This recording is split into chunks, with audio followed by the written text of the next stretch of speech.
As you notice, we're not in Featherstone this week. We did get out alive, which was good. Phil, you've managed to sleep since then. How are you? Oh, I'm fine.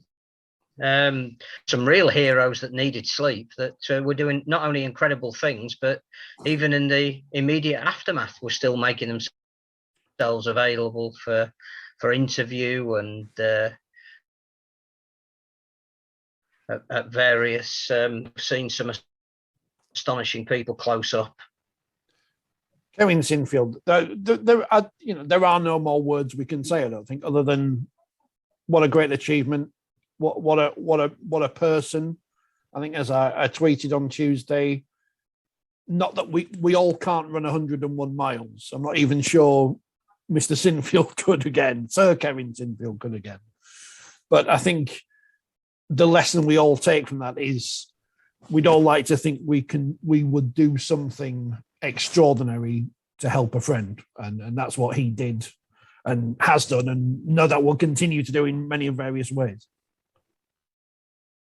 Yeah, I think hashtag be more Kev sums it up. If there was more Kev in the world will be a better place. And 24 hours that he transcends sport. The message that he sends out is bigger than even whether he's rugby league, rugby union, whether it was just fans of both of those codes and various clubs within them that supported him. It clearly was a lot wider and a lot bigger than that. And he tapped into something in the national psyche that we're missing at the moment, and have done since the start of the coronavirus pandemic. And and that is the ability to see what's important in life, to help out a mate, to be selfless in the way you apply yourself. I don't think a knighthood's enough at the moment. I think it needs to be a sainthood now.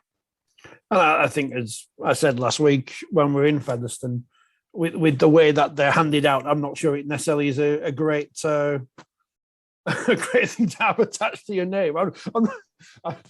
I'm sure many people who have them deserve them. I'm not saying that, but there are many people who may have done less for society and more for individuals, say, who have received them in the recent past, and know that they've always received them.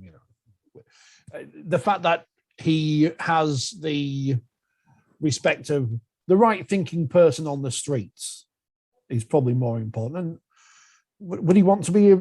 Would he care? I don't know. So. No, I think the big irony would be that if he was given a knighthood, rugby league is still not had one in its entire 126-year history, which is a scandal. And that would be very, very rugby league. But it is Young, who is the planned Rob Burrow Centre at Seacroft Hospital, and I think when you put people of such drive and determination together with a fundraiser like Kevin, then I think it's going to happen, and it is astonishing. I don't think I've got the words to fully express what he went through, but at no point did he make it about him. Even in the depths of the despair of the pain he was going through, and let's be honest, as soon as he got over the halfway point, he'd never run that distance before, so he knew there were going to be black times, but at no point did he allow himself to be anything other than thinking about those around him, why he was doing it. Astonishing, absolutely astonishing, as were the cyclists and the other runner, it's endurance runner, but wanted to complete it for his mate Kevin Sinfield. And I think that was the feeling that went through it, that at 3 o'clock in the morning, when there are people still on the streets wanting to put money in a bucket, this is so much more than sport. It is, and the fundraising continues. You can find the links online. An amazing achievement, a superb achievement, and one that will never, ever be forgotten. And then we go from that, and Ken Davey, what a man, pulls you out of the hat.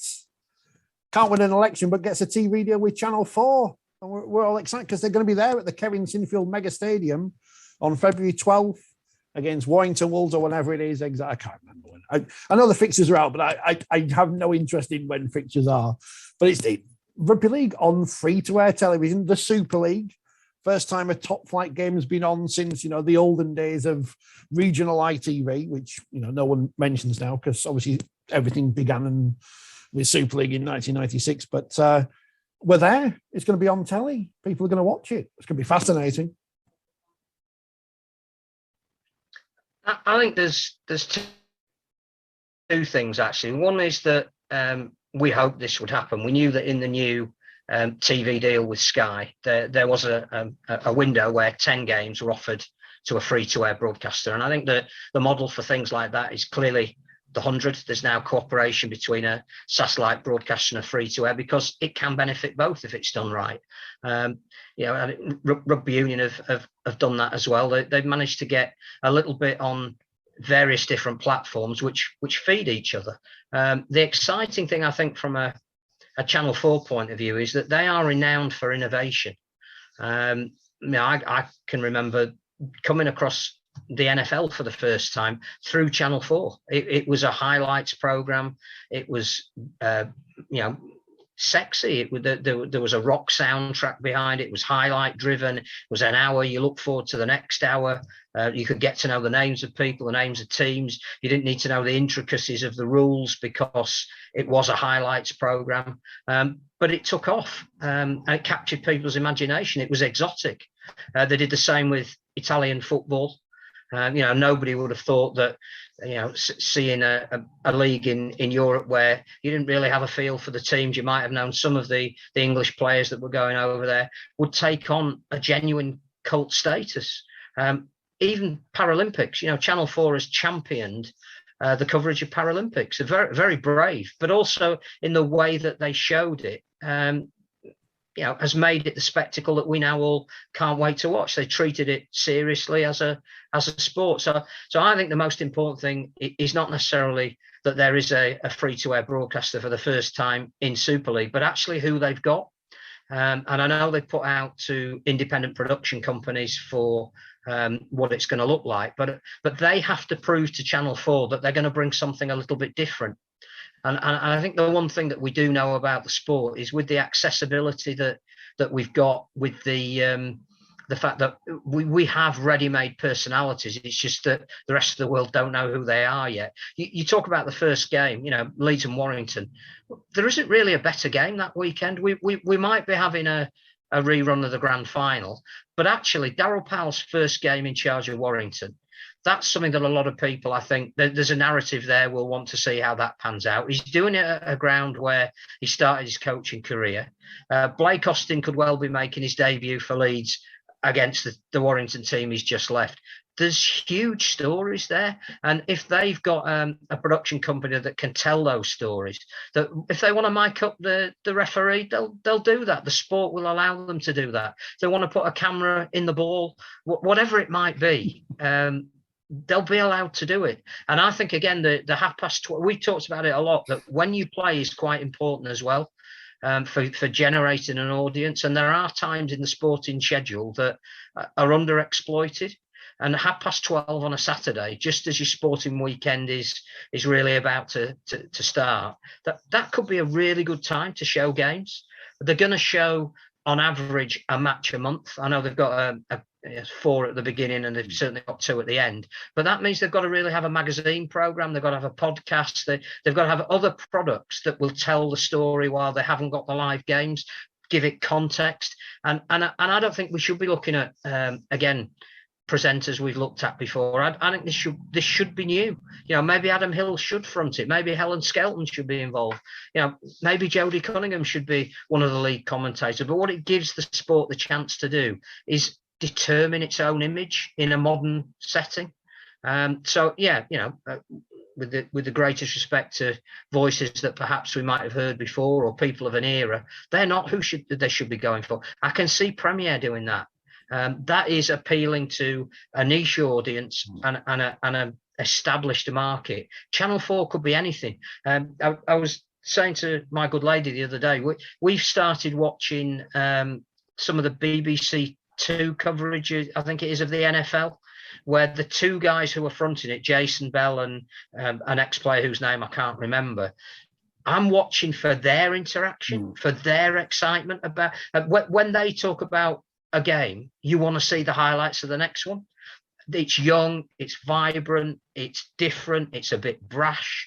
It's not taking the sport too seriously, but giving you all the background information to make sense of the sport. That's what I want to see on Channel 4. And I think that is the outlet where we might get it. What's interesting is most of my column for next month, I have written about various things about Channel 4. Due this week. Just thought I'd put that. Oh, it's nearly finished. It's nearly finished. But now I'm thinking I may have to not rewrite bits, but I think you're right. I think and we don't know where the highlight program is going to go yet, but I think that is the program where you can experiment a bit more. You go back to mentioning Channel 4 showing the NFL in the early 80s. It's hosted by Nicky Horn, who was a DJ, so still on the radio these days. So you can look for someone who is left of field because it's a highlight program. It's not as crucial as getting the person right.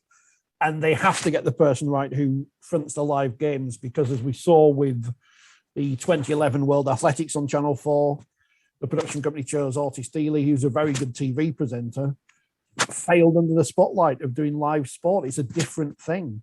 I've seen plenty of names suggested on social media in the last 7 days who would be awful choices just because they've got some connection to rugby league.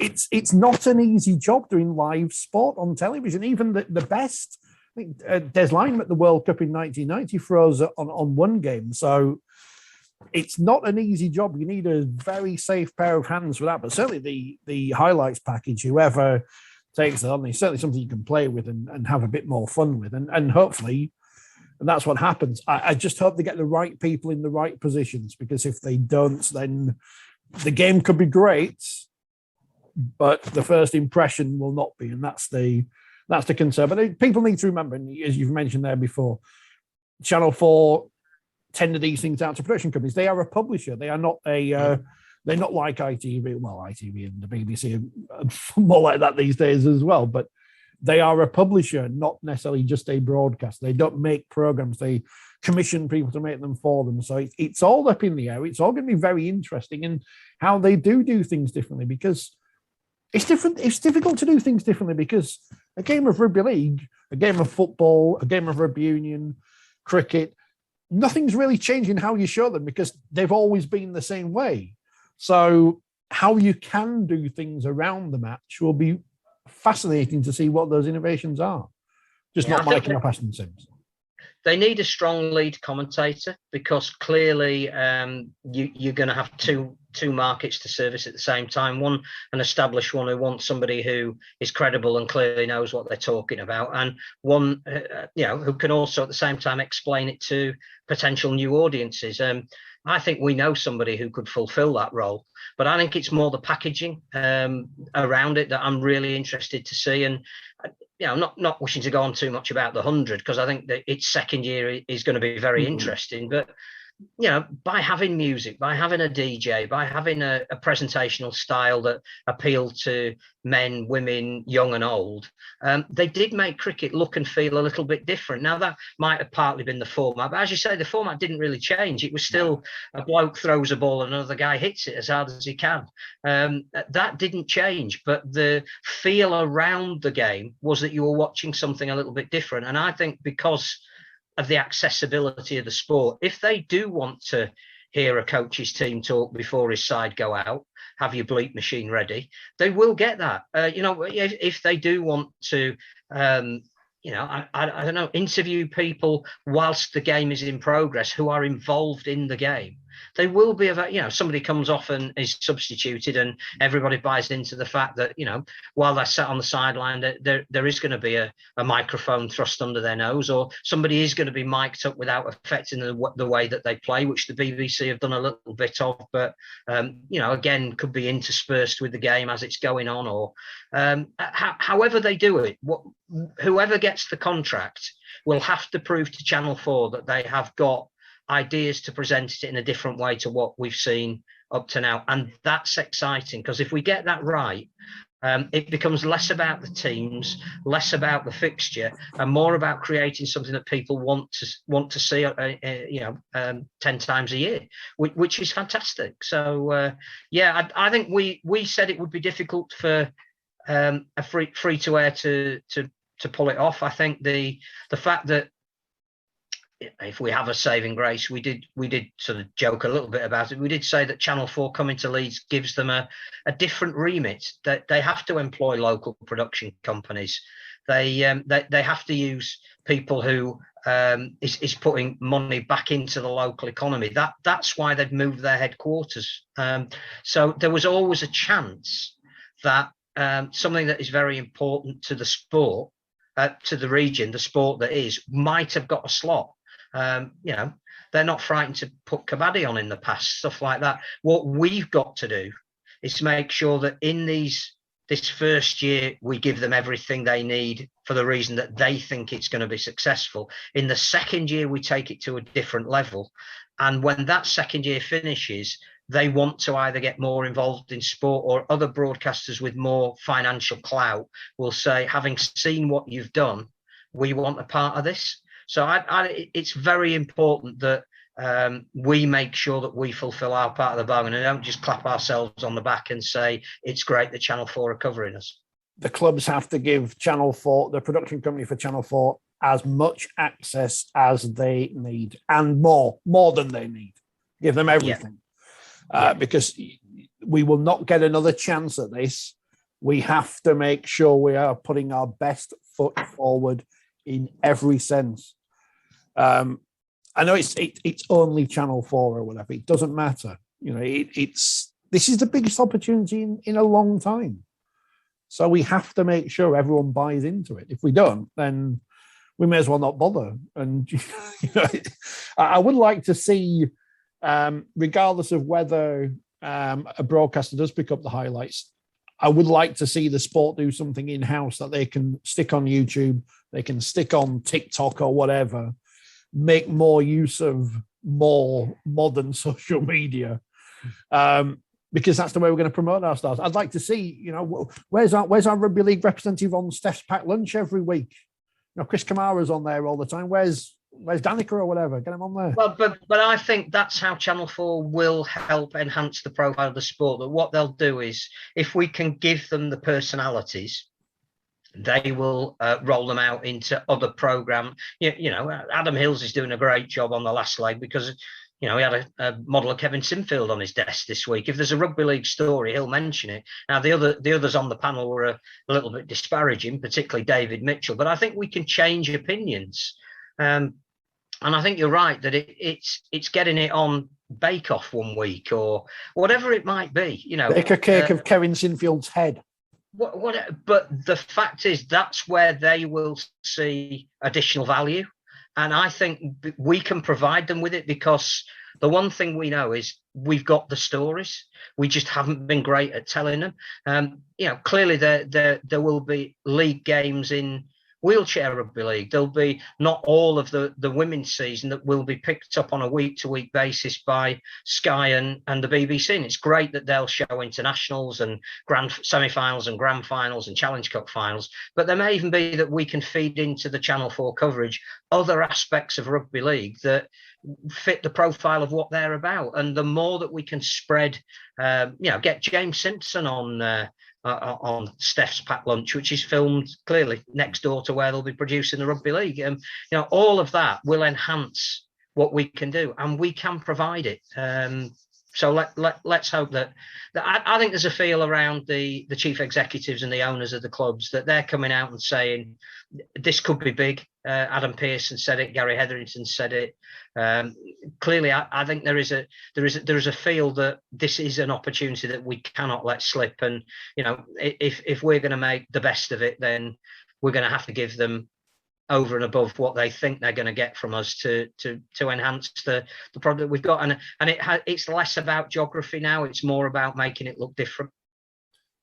Exciting times. Is there any other news that's gone on in the last week? I think that's all the news. I know Leeds Rhinos women have signed more players. Really looking forward to the 2-team Women's Super League next year. What I will say, it's really interesting the caliber of player that's signing in the Championship, because clearly Super League clubs, if they'd wanted to, could have signed Joey Leilua, they could have signed Nene MacDonald. But I think we're getting a quality of player in the Championship that perhaps we weren't expecting, in the light of the restricted finances and coronavirus. So I suspect that, again, Premier will be rubbing their hands with glee that on a Monday night they'll be getting some superstars that they can promote as well, which is great. And I don't think we've seen the end of that yet, because Featherstone signing Leilua has probably prompted Lee to go out and sign MacDonald, and Bradford might be the next that are going to announce somebody that is unexpected, and they don't all have to be from overseas, but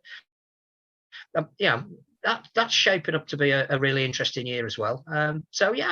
As we go into the sort of the quieter Christmas period, more fans of more clubs have actually got things to talk about. We'll talk to somebody who's written a book about Hull KR about why he's so optimistic at the moment. Even a further author who we'll speak to who's written a book about Wigan. He's again looking at this season and saying, I think we can be something.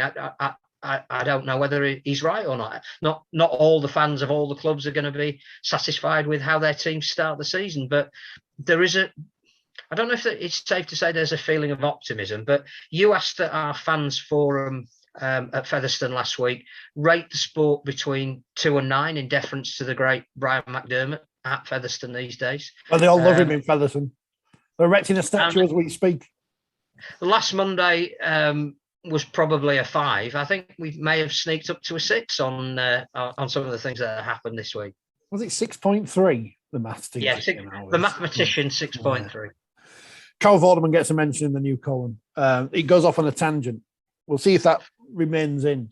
The best line. The December issue is all about tangents. The best line in the current column was not written by me, but there you go. So the plans for the next few weeks, I'm hoping to get some League One guests on soon. What I need to do, I've not asked him this yet, but you've mentioned it a couple of times. You mentioned it later. We need to do a reassessment of the 2000 World Cup. And I know you spent a lot of time with Mr. Doidge on that one. So we'll get him on because he'll come back on. There were some terrible moments, but within it were some absolute nuggets of development gold and some really good games that just got wiped out because everybody said it was crap. So we need to reassess the 2000 World Cup. That's what we'll do. We've got our end of year review thing, which I don't know how we're going to do. Danica's going to come in and talk to us about her career because we've never spoken to her about that yet. It's always been about rugby and stuff, but we want to talk to her about her and all the other stuff in the build of Christmas. And then the new year will be here and it'll be back. Well, we've been asked to do another fans forum in Hunslet. So hopefully second week in January, perhaps on a Tuesday night, we may well go live again. And I think that one, unlike the library one, which was really to send round the libraries, this one is going to be more interactive with an audience. So as soon as we get details for that, we'll let people know and they can bring their rotten fruit. I used the Rugby Union calculator, and there were hundreds of people in Featherstone last week. I mean, they may not have been actually in the library, but they were there. I saw a lot of cardboard cutouts, but they were there. They were there from Toronto. That's where they were. It was to test the libraries for the World Cup coming up, and so far the feedback we've had is that it went okay. People who listen to the podcast enjoyed it. We will, if you want us to come to your local club, tell them to get in touch with us, and we're happy to turn up and bring our unique brand of whatever this is to your venue. So here's what's coming up, right? Got 3 guests now. So this is going to be a mega long podcast, but it doesn't matter because I'm going to put timestamps on so you can decide where you want to listen to or not. We've got first will be, let me get the names right because otherwise I'll get it all wrong. And this is, I'm supposed to be a professional now, and like maybe someone from Channel 4 will be watching this and thinking, he's the man. No. I'm not one of those people who's going to tweet Channel 4 production company saying, get him on. No. Daniel Barker-Gray's on first, talking about Broken Time, which is his history of rugby league up until the year 2000. So not 1996, which is when it all changed, of course. Dan Crowther is a Hull KR fan who's written a book about Hull KR, which serendipitously has fallen into a season where they were successful. That's called The Robbing Things Again. And finally, nothing to do with rugby league. But I like him. Ben Baker's on talking about his book, Ben Baker's Christmas Box, which is about Christmas TV. Because the idea is books you might want to buy people for Christmas, because books apparently are a good thing. They're full of words and you might learn something. And Phil's got a shot full of them. So, got to do something. So we'll be back at some point in the future, at some point next week when I've arranged things. I've had the booster today, so I'm expecting to just... I've not collapsed yet. I've not fallen apart. Which reminds me, I tweeted this last week and I tweeted it again yesterday. When are people in rugby league going to learn? I know what you're going to say. Especially people from a club where someone was heavily sanctioned by the RFL and you're still tweeting things. I don't get it, Phil. I don't get it. I have no common sense, but I'm quite good at editing myself, which is surprising. But then, let's move on. Right. Here's a sting. Here's some books. Enjoy the rest of the program. We'll see you again soon.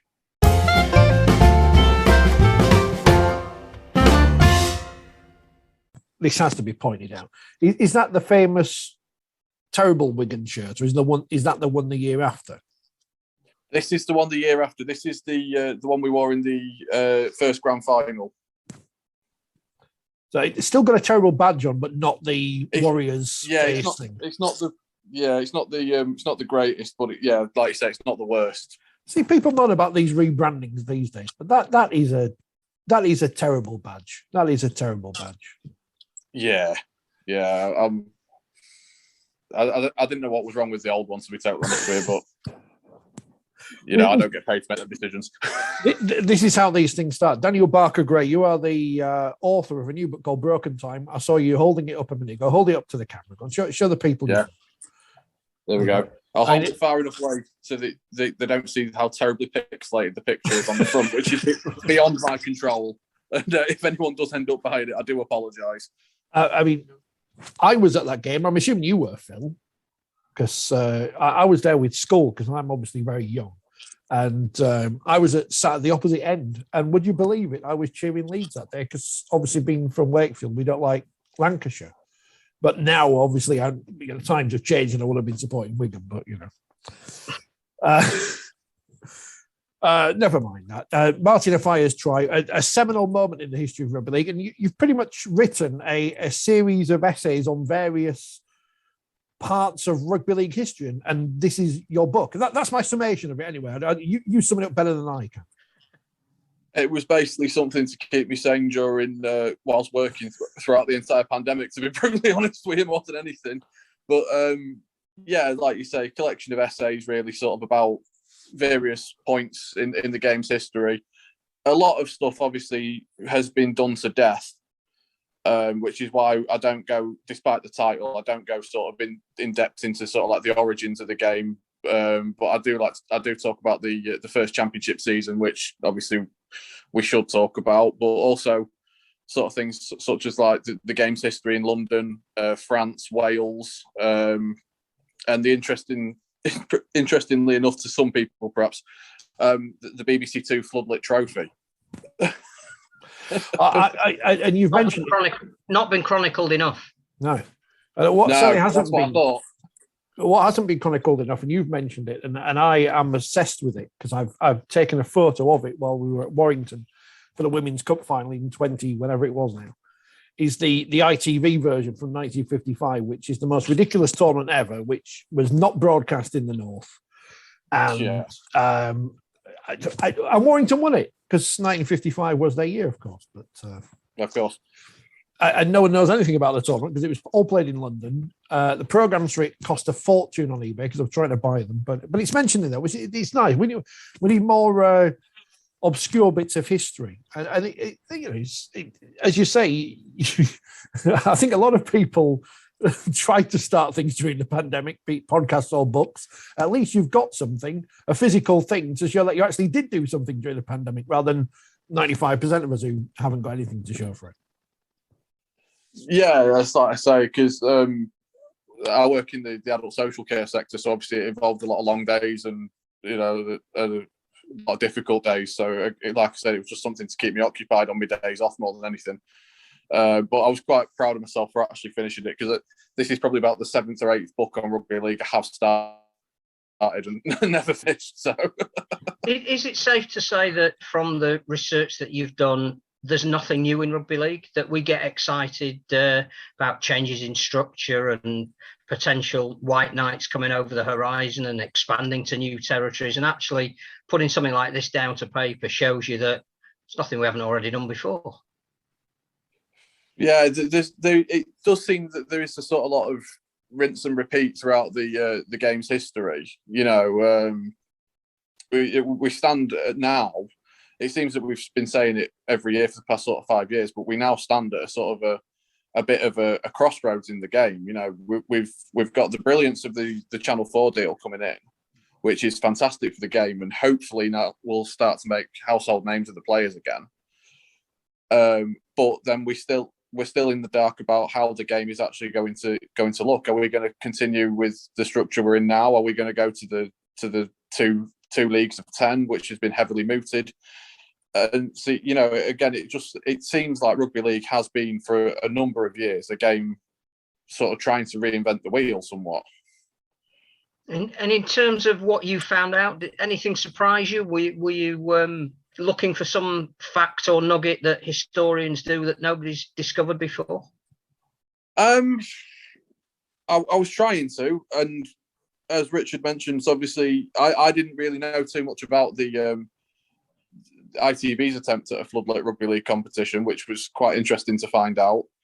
I watched so many sort of videos throughout the research process, and finding out that I think the biggest takeaway I managed to get that I tried to impress people with, and no one seemed to care, is the fact that Richard Madeley used to present Rugby League highlights on Granada. But yeah, and Clive Tildesley. And Clive Tildesley, yeah, the great Clive Tildesley, yeah.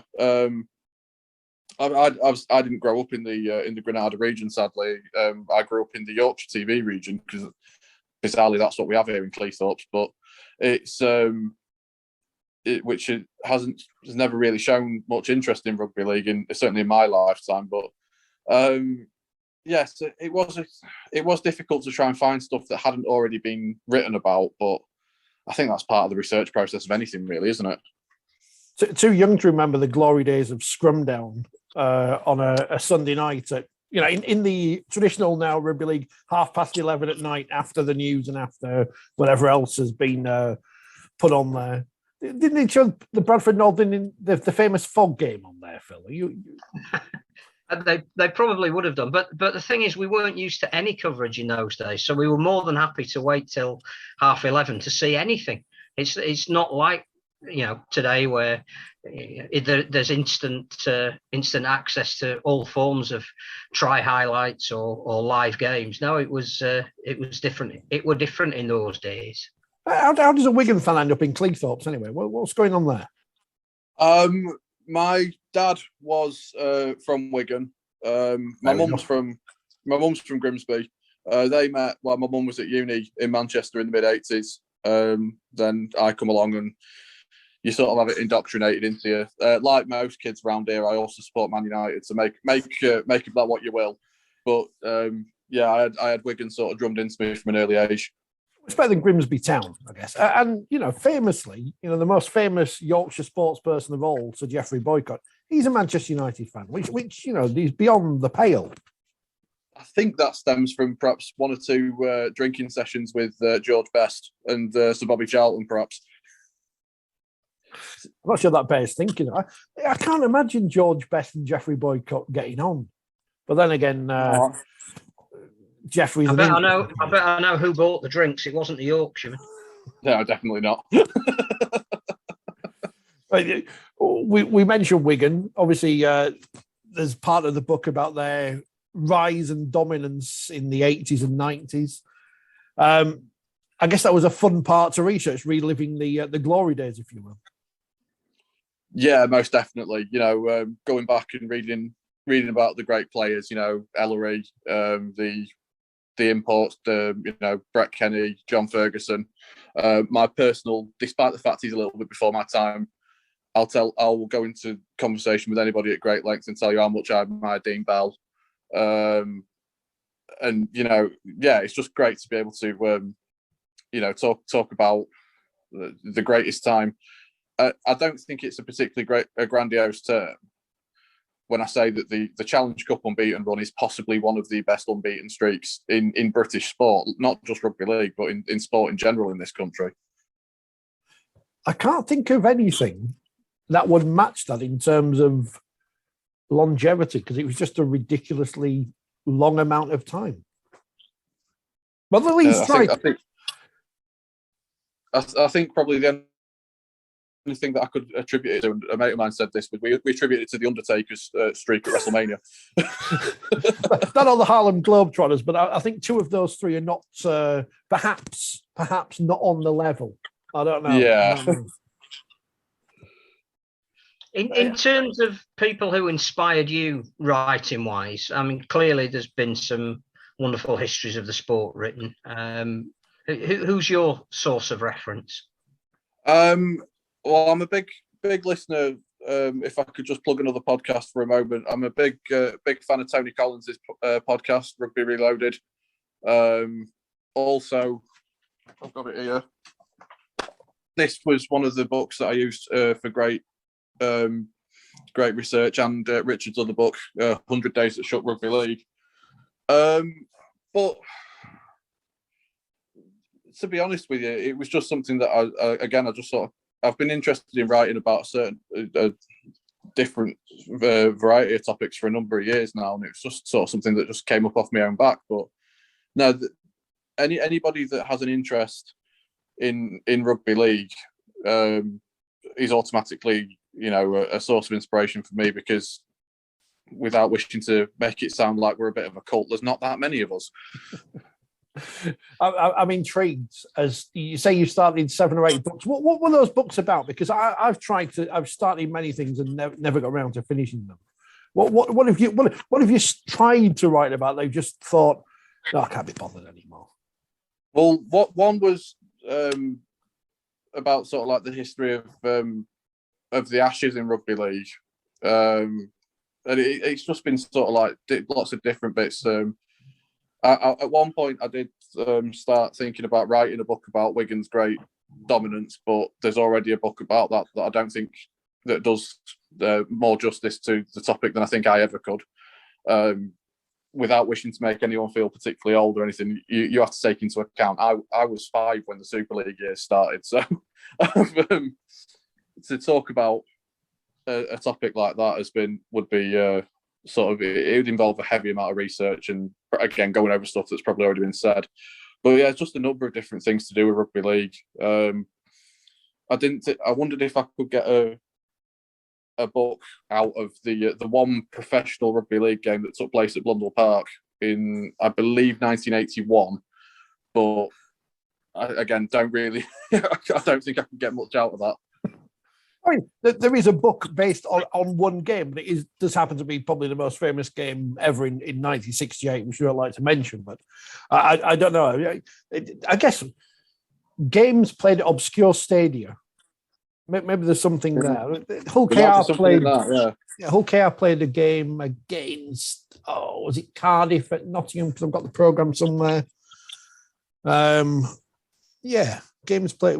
That might be a random thing to write about one day, but I like the idea that you've started, you've given up, but perseverance means you've actually got this book published. How proud are you that you've been able to do that? Oh, immensely. It's something that you never think you could perhaps do. To have a tangible book with your name on it as the author.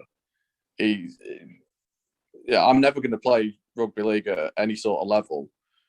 So to me, that's like, stepping out at Old Trafford for the grand final or scoring at Wembley in the Challenge Cup final. It's as big a thrill as you can get, really. What about things like design and editing and print and all that kind of thing? Was that all new to you as well, or did you have to take advice, or is it relatively easy in this world of people out there that can help you with that kind of thing? I found it quite easy because obviously the first thing I did was obviously write it, and then because I've done it through the company who shall not be named for not paying the taxes, that their self-publishing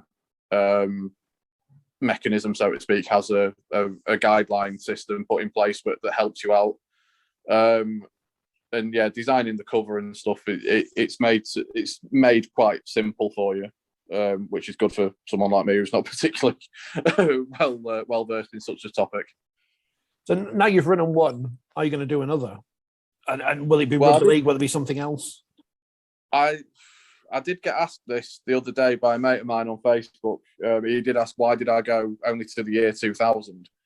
And I said, well, maybe there's, we've got 21 years worth of stuff to talk about now. I know I touch a little bit, sort of like the chapter that's sort of like a potted history of the grand final.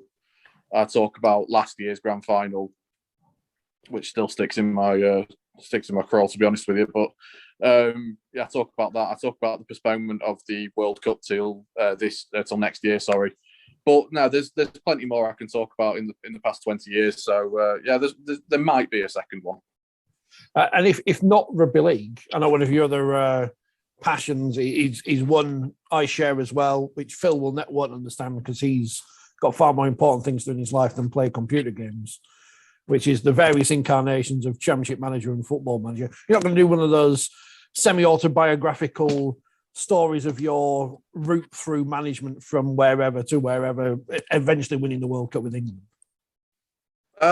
Well, I don't know if I could do justice to that being in a written sense, which is why I do it on YouTube. But no, I've read a couple of those of books like that, and it is something that I did think about at one stage. But it's making it unique, isn't it? I guess the problem is there's no Rugby League. I know there are Rugby League equivalents, but they're not quite the same. They're not quite as they don't quite grab you as much as Football Manager sadly does. It's like a drug, Phil. You have to believe it's like biscuits. It's like biscuits. Well, now I'm with you. But no, I mean, I fell down a bit of a wormhole during a night shift at work last year and ended up watching you play Rugby Boss and Rugby Coach on YouTube. And I've been trying my hardest to try and download them. But for some reason it's not letting me because I thought that'd be some good fun to do. But maybe it's a gap in the market for nowadays. Who knows? It's a strange world. It's a strange world. It takes all sorts, Phil. So who would you say your book is aimed at? Because as you say, it's more a series of interconnected essays rather than longer chapters. Do you think there's a market maybe for younger people who want to get a taste of the history of the sport rather than sort of wade into one of Professor Collins' lengthy tomes? Yeah, most definitely. At the end of the day, it's sort of aimed at everybody. It's if you're stuck on a train for an hour or so and you're interested in rugby league and it's something you can just flick through and it's not too heavy. It serves, I think, as an introductory package to people who have probably seen rugby league on the TV or in the papers or whatever and would like to learn a little bit more about the game's history. Or like you say, young people who, again, have picked it up at school and perhaps would like to learn a bit more about the game. It's it's something for everyone, I think. Sounds like ideal for sending to the head of sport of Channel 4. Maybe. I mean, we're going to talk about it later, Phil, but which people will hear before this bit because of editing. I mean, the Channel 4 deal, as you mentioned, it is a big deal for the sport, isn't it? Oh yeah, most definitely. It's like I said before. This is rugby league's opportunity to make household names of the players. If you ask someone who to name a rugby league player, there's a good chance they'll say Martin Offiah, and that's because at one point he was in everything, including Emmerdale. So and he's not laced a pair of boots up in 20 odd years, and now. What he's done is fantastic, and you can't take anything away from him. The most prevalent rugby league player at the minute is Kevin Sinfield, but again, hasn't played rugby league in 5 years or whatever, and now works for a rugby union club. This is rugby league's opportunity to get players, and I'm not saying getting them in on like I'm a celebrity, get me out of here, or Bake Off or anything like that. But this is rugby league's first real opportunity in a good number of years to put itself in the shop window and try and attract new supporters. And I really hope that Channel 4's coverage of it does it justice. That's going to be the big acid test. What are you expecting from Wigan in 2022? Obviously, a change of coaching staff. Sean Wayne's back. Expectations always high, whoever's in charge. A decent shirt. And a good shirt. Yeah. It is a really nice kit. I'm probably going to end up getting at least one of them. But there needs to be improvement from last season because, we were held trialless against the likes of Leeds and St Helens, which are the games you really want to be putting a lot of effort into. I'll be interested to see how Cade Cust sort of fits into the game. And I'm excited at the prospect of seeing Jay Field as well. Obviously, we only got glimpses of him last season after he got injured in round 1 against Lee. So I'm just hoping for a bit more improvement more than anything. St Helens are going to be difficult to stop. Catalans are going to come back stronger, especially since they've signed Dylan Napper as well, which is a good signing for them. And Leeds are going to be strong as well. So as long as we're in and about the top 5 towards the end of the season, sort of the upper ranks of the top 5, I think I'll be happy. You didn't mention Warrington there, though. Yeah, I was say 150th year anniversary as well. So it's quite a landmark year for the Cherry and Whites. Have you been to the museum exhibition that they've just opened, or is it on your list of things to do? Apparently, it's got very, very good reviews. It's on my to-do list. I joined the Wigan Rugby Heritage Society, so I've seen a lot of it on the Twitter recently.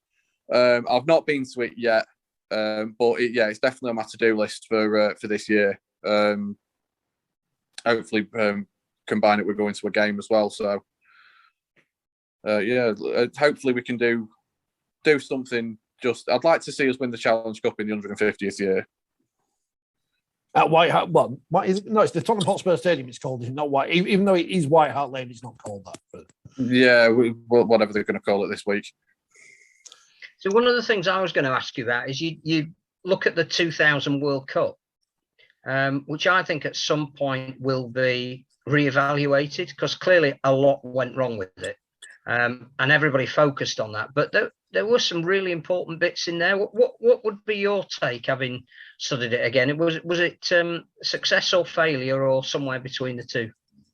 I think it was somewhere in the middle. Probably the main reason that a lot of people see it as a failure is the fact that the host nation got absolutely walloped in the semi-final, and the fact that every game it seemed to be hammering it down with rain. But at the same time, there were a lot of positives to take from it. The elephant in the room is Wales against Australia. That in World Cup equivalents, that's the same as a small African nation going in at halftime against Brazil leading. Like you say, it will be reevaluated at some point. the main factors that you notice are the fact that it was a financial it recorded a financial loss, and England didn't play very well, and it seemed to be that they were playing almost in front of empty stadia. I was actually watching, just for a bit of background noise, I was watching the Australia versus Samoa quarter-final game at Watford, and all you can see is like swathes of empty seats. I think it was a case of it was trying to run before it walked. 5 years previously, we'd had a 10-team World Cup, which for the most part had been played in the, and I'm going to use the term that I hate, heartlands. And I appreciate the idea behind the 2000 World Cup. I think it was just a little bit too early.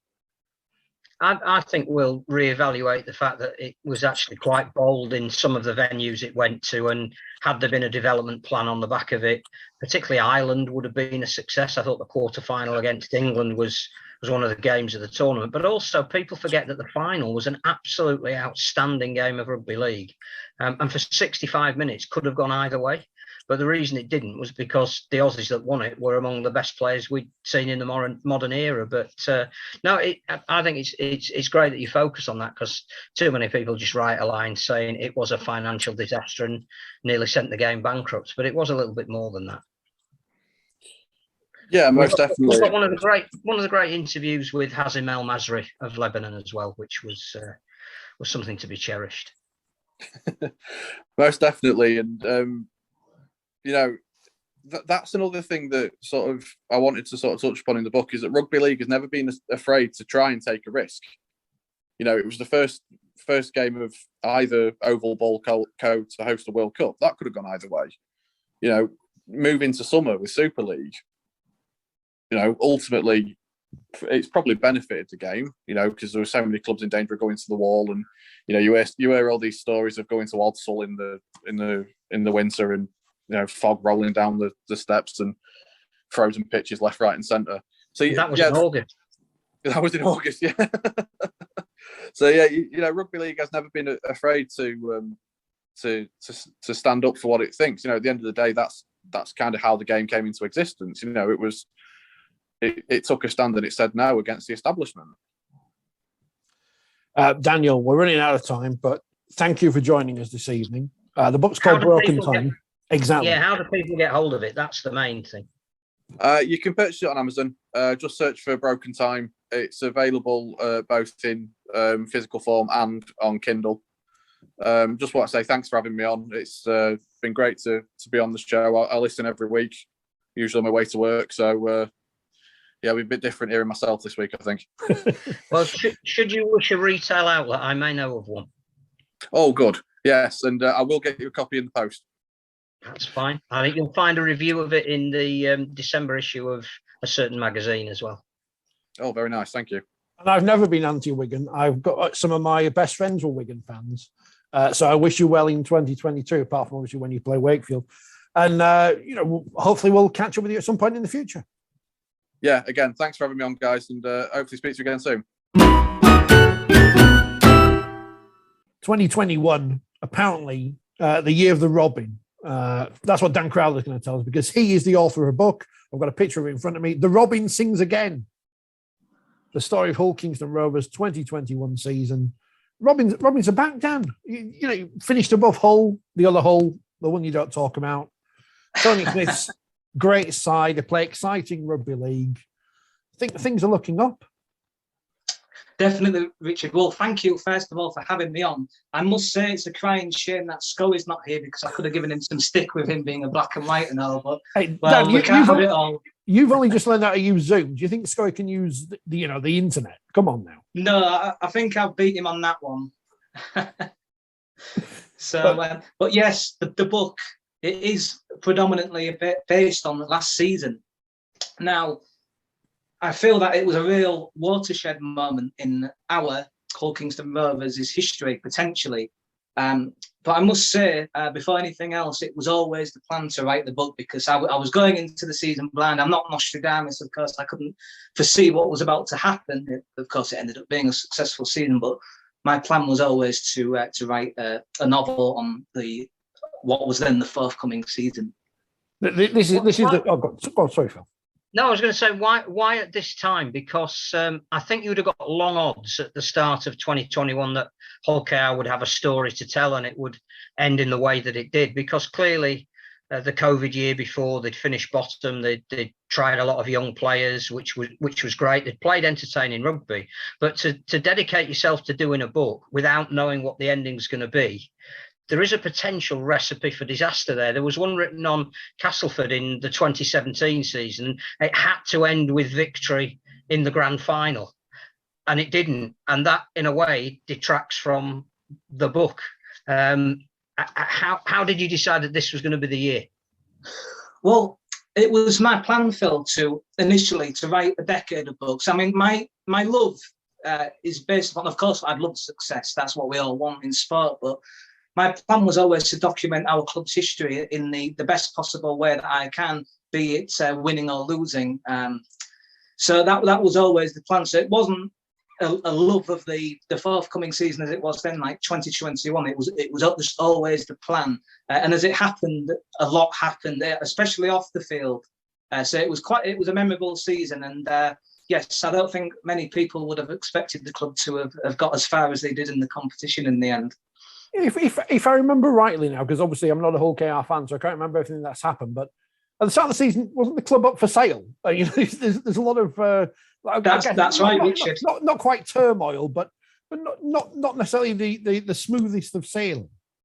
Well, I mean, I would have to argue that it could have been turmoil. I mean, obviously, since then, we've got the benefit of hindsight now. Hudgell is staying on, thankfully. But with the world being infested by the coronavirus at the time, who's going to want to buy a rugby league club? We all know, especially you two, how the sport is being run and how, we're struggling as a game as it is, let alone attracting outside investments. So it was always a worry for us, because for as many fans as we got, and without bragging, we have got a lot of fans, without Mr. Hudgell's investment, the club would be struggling, to put it like, they're very, very likely to be the case. Anyway, obviously, we have the odd exceptions to the whole Salford in recent years after their investments went away. But yes, it was very, very, what could I say, dangerous, I suppose, with Hudgell potentially leaving. It was a big point of consternation within the fan base, I must say.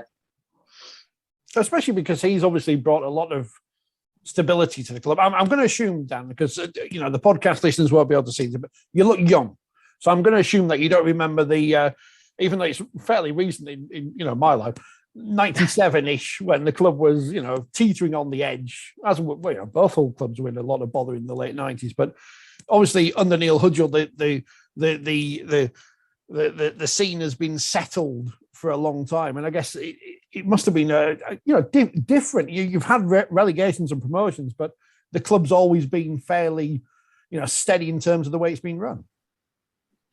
Yes, absolutely. Well, I must say, when you did mention 1997 in particular, ironically, the year I was born, but also the year we almost went out of business as well. All of that is also covered in the book, because when I'm thinking of dedicating a lot of my time to rugby league literacy, I want to open myself up to other fans of other clubs who may just be interested in the tale of the underdog, if you will. So in my prologue to the book, I do talk in depth about the club's history, all the way from the foundations back in 1882. There's also some social history there with the city of Hull, because in the 1890s, talking about rugby league as a whole, there was the great schism between ourselves as a sport and obviously the RFU. But in Hull, there was somewhat of a schism, I guess, with ourselves and Richard, you said yourself, I'm not going to refer to them by name, but that lot across the river. So there's all that covered, and I must say that our history is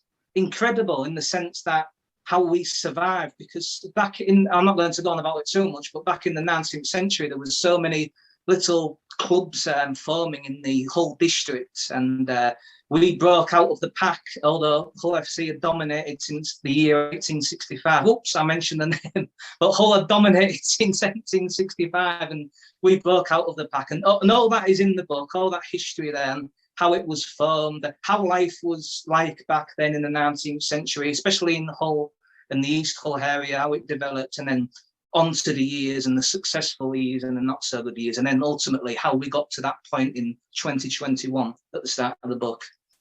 And of course, playing at the Boulevard, but we won't mention that either. The other thing that a great book needs is it needs characters. Yes. And in people like Tony Smith, Ryan Hall, Jordan Abdul this year, not just picking out names above any others, because it was a real team effort. Youngsters coming through like Mikey Lewis. You had a rich seam there.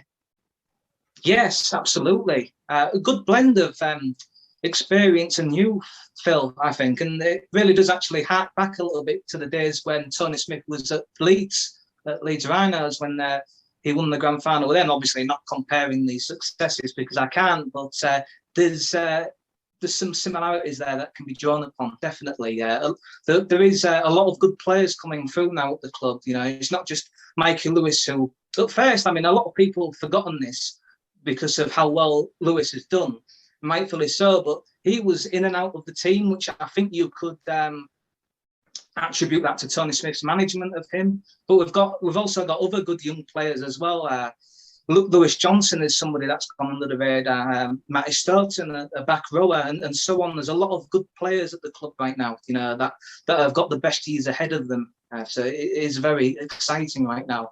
And as for the cast of characters that you mentioned in terms of having importance to the book, as funny as it is, not just inside the rugby league sphere, but also outside it. Carl Turner, who's an MP here, he was also a character in the book, in the sense that when our infamous Elite Academy decision happened, or I say ours, the RFL's Elite Academy decision had took place, Carl Turner was quite instrumental in speeding up that process, which led to the decision of the RFL handing us a temporary licence, which is still the case now. And I must say it's also a cloud that's still hanging over our head even as we speak.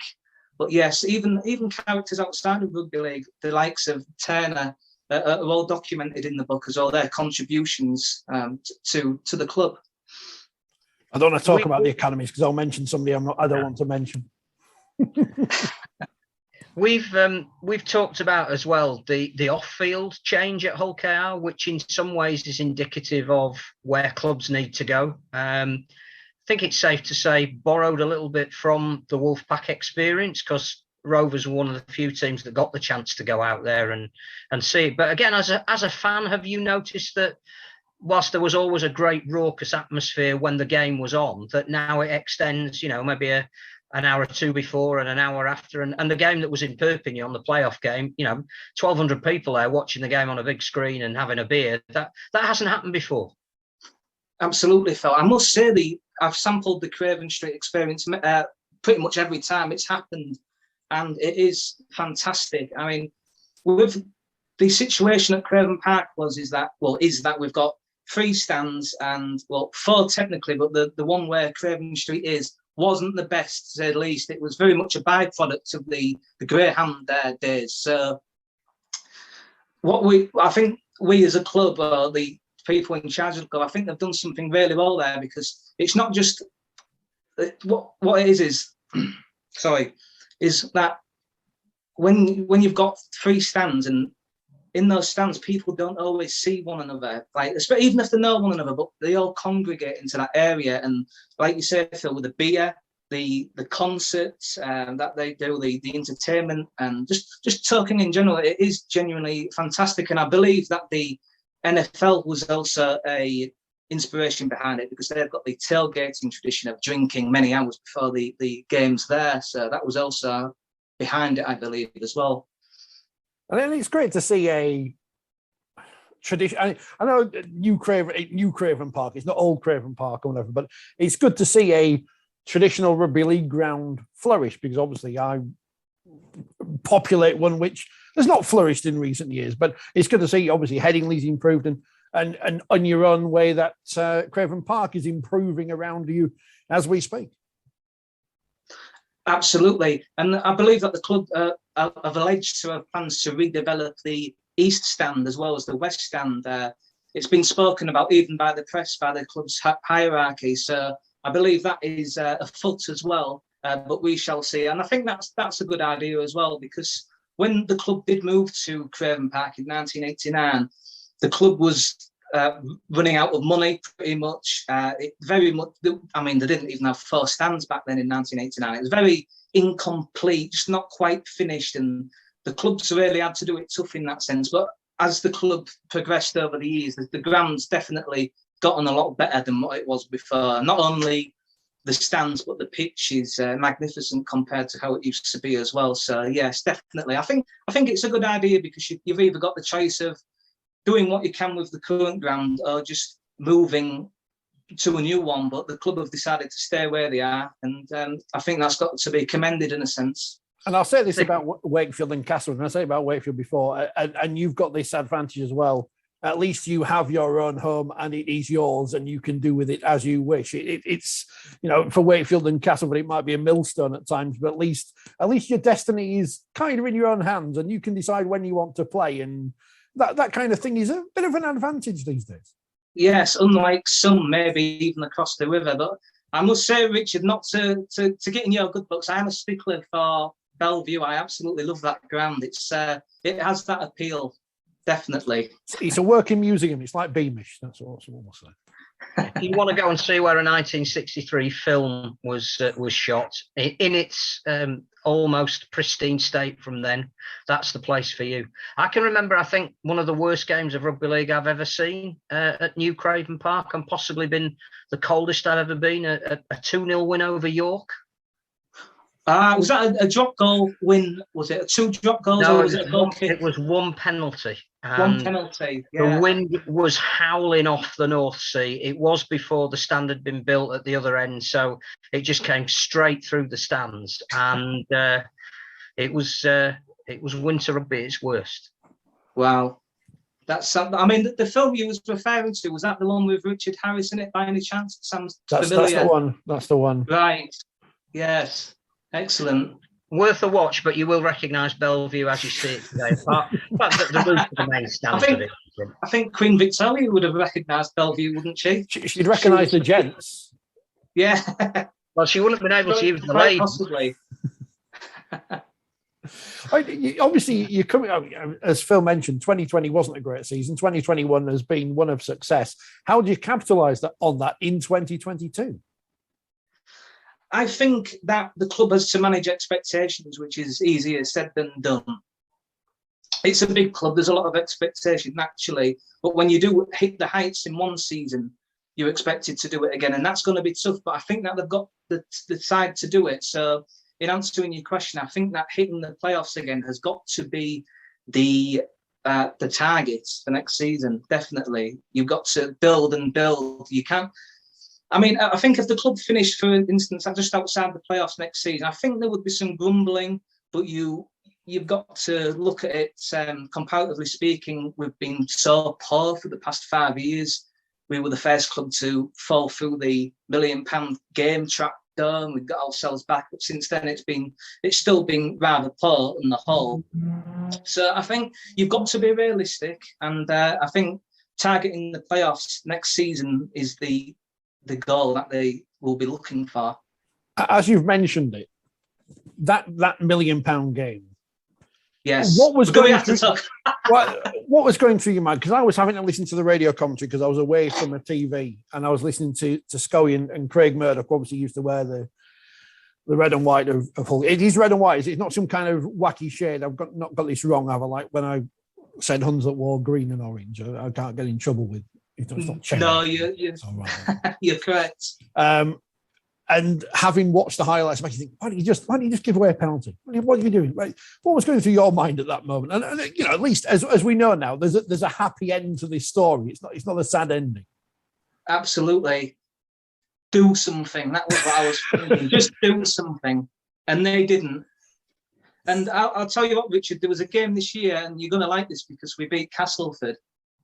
And it was towards the end of the game. It was really fiercely contested between the two sides. And Corbin Sims, who was a pantomime villain with a Castleford fan, so you might even like him more now, he held down a Castleford player towards the back end of the game when they was on our line to potentially steal the game from us. And of course, he was sin-binned, and rightfully so, but it's that game management, that astuteness, and that's what they was severely lacking back in 2016. And as we saw, it cost us big time. I think we'd rather be in Hull KR shoes than Salford shoes, though. Now that's the main thing. Yes, sport really does change in such a short space of time. I mean, I know in your epilogue you start to look forward to, is this sustainable? But clearly one thing that is always difficult when a team achieves well in 1 year is that coaches spend a lot of time in their off-season planning for how they're going to play you. And it's very rare that you can replicate a way that you've played 1 year and it be successful in a second year. How do you think that Rovers need to approach 2022? Because they got this reputation for being the entertainers. They love playing rugby. It's Tony Smith's philosophy is if you see it and it's there, go for it. And there's a particular Mikey Lewis try towards the end of last season that emphasised that more than anything else. But is that going to be enough? What I'm going to do now is I'm going to take a leaf from Phil Clark's book and I'm going to compare rugby league to football in the situations, as he often does it, Phil.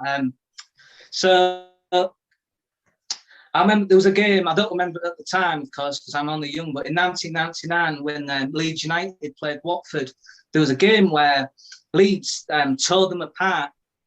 And Graham Taylor was interviewed after it, and he said, well, when you plan to prepare to play Leeds, you try and mark Kew out the game and Hasselbank out the game. But the thing is, they've got that many weapons there that you can't do it all. And that's how good teams ultimately come on top, because they just got too much now. I see some similarities with Rovers in terms of the halves are strong now. And also the left edge, especially with Sean Kenny, Dowell and Ryan Hall, of course. Despite it aging, in the present time, it is one of the deadliest left edges in the entire division. So we've got that. There's two there. I definitely think that the club has to strengthen in the forwards to match every single team. If we want to become a true superpower again, then we need to match teams in the forwards more. And I felt that we made progress last year in that sense, but it wasn't quite up there with not Wigan, sorry, the St Helens of the world. Sorry, Wigan fans. But yes. Saints are the benchmark, aren't they? That everyone needs chasing down. That was a bad mix-up there. I don't think Wigan fans would appreciate that one. But yes.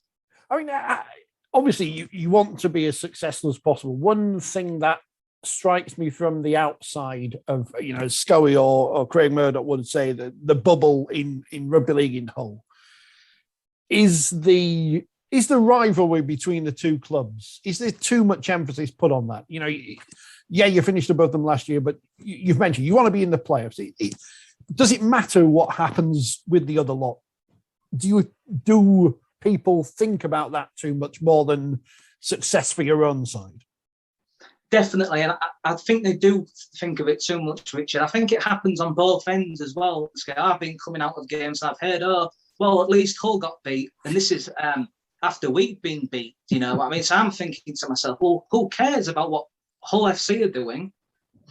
We need to concentrate on ourselves. I mean, as for your other question about how the fortunes and how we feel about them, well, it depends on how bitter one is. If you want to see them crash and burn and go into liquidation, some definitely will, and some want both to do well and compete. But the general consensus is we always want to be above them if we both do well.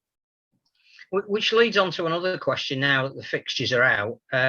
Clearly, are we playing the derby too often? I mean, it means everything to the people on both sides of the city. It's the neutral game that the rest of us want to just sit back in an armchair with a beer and watch two sides cream the hell out of each other. But if you do it too often, does it lose its edge even as a Rovers fan? Would you rather they weren't playing at Magic Weekend and pre-season and two league games, a potential cup tie, maybe a playoff at the end of the season? You could face each other for a quarter of the season effectively.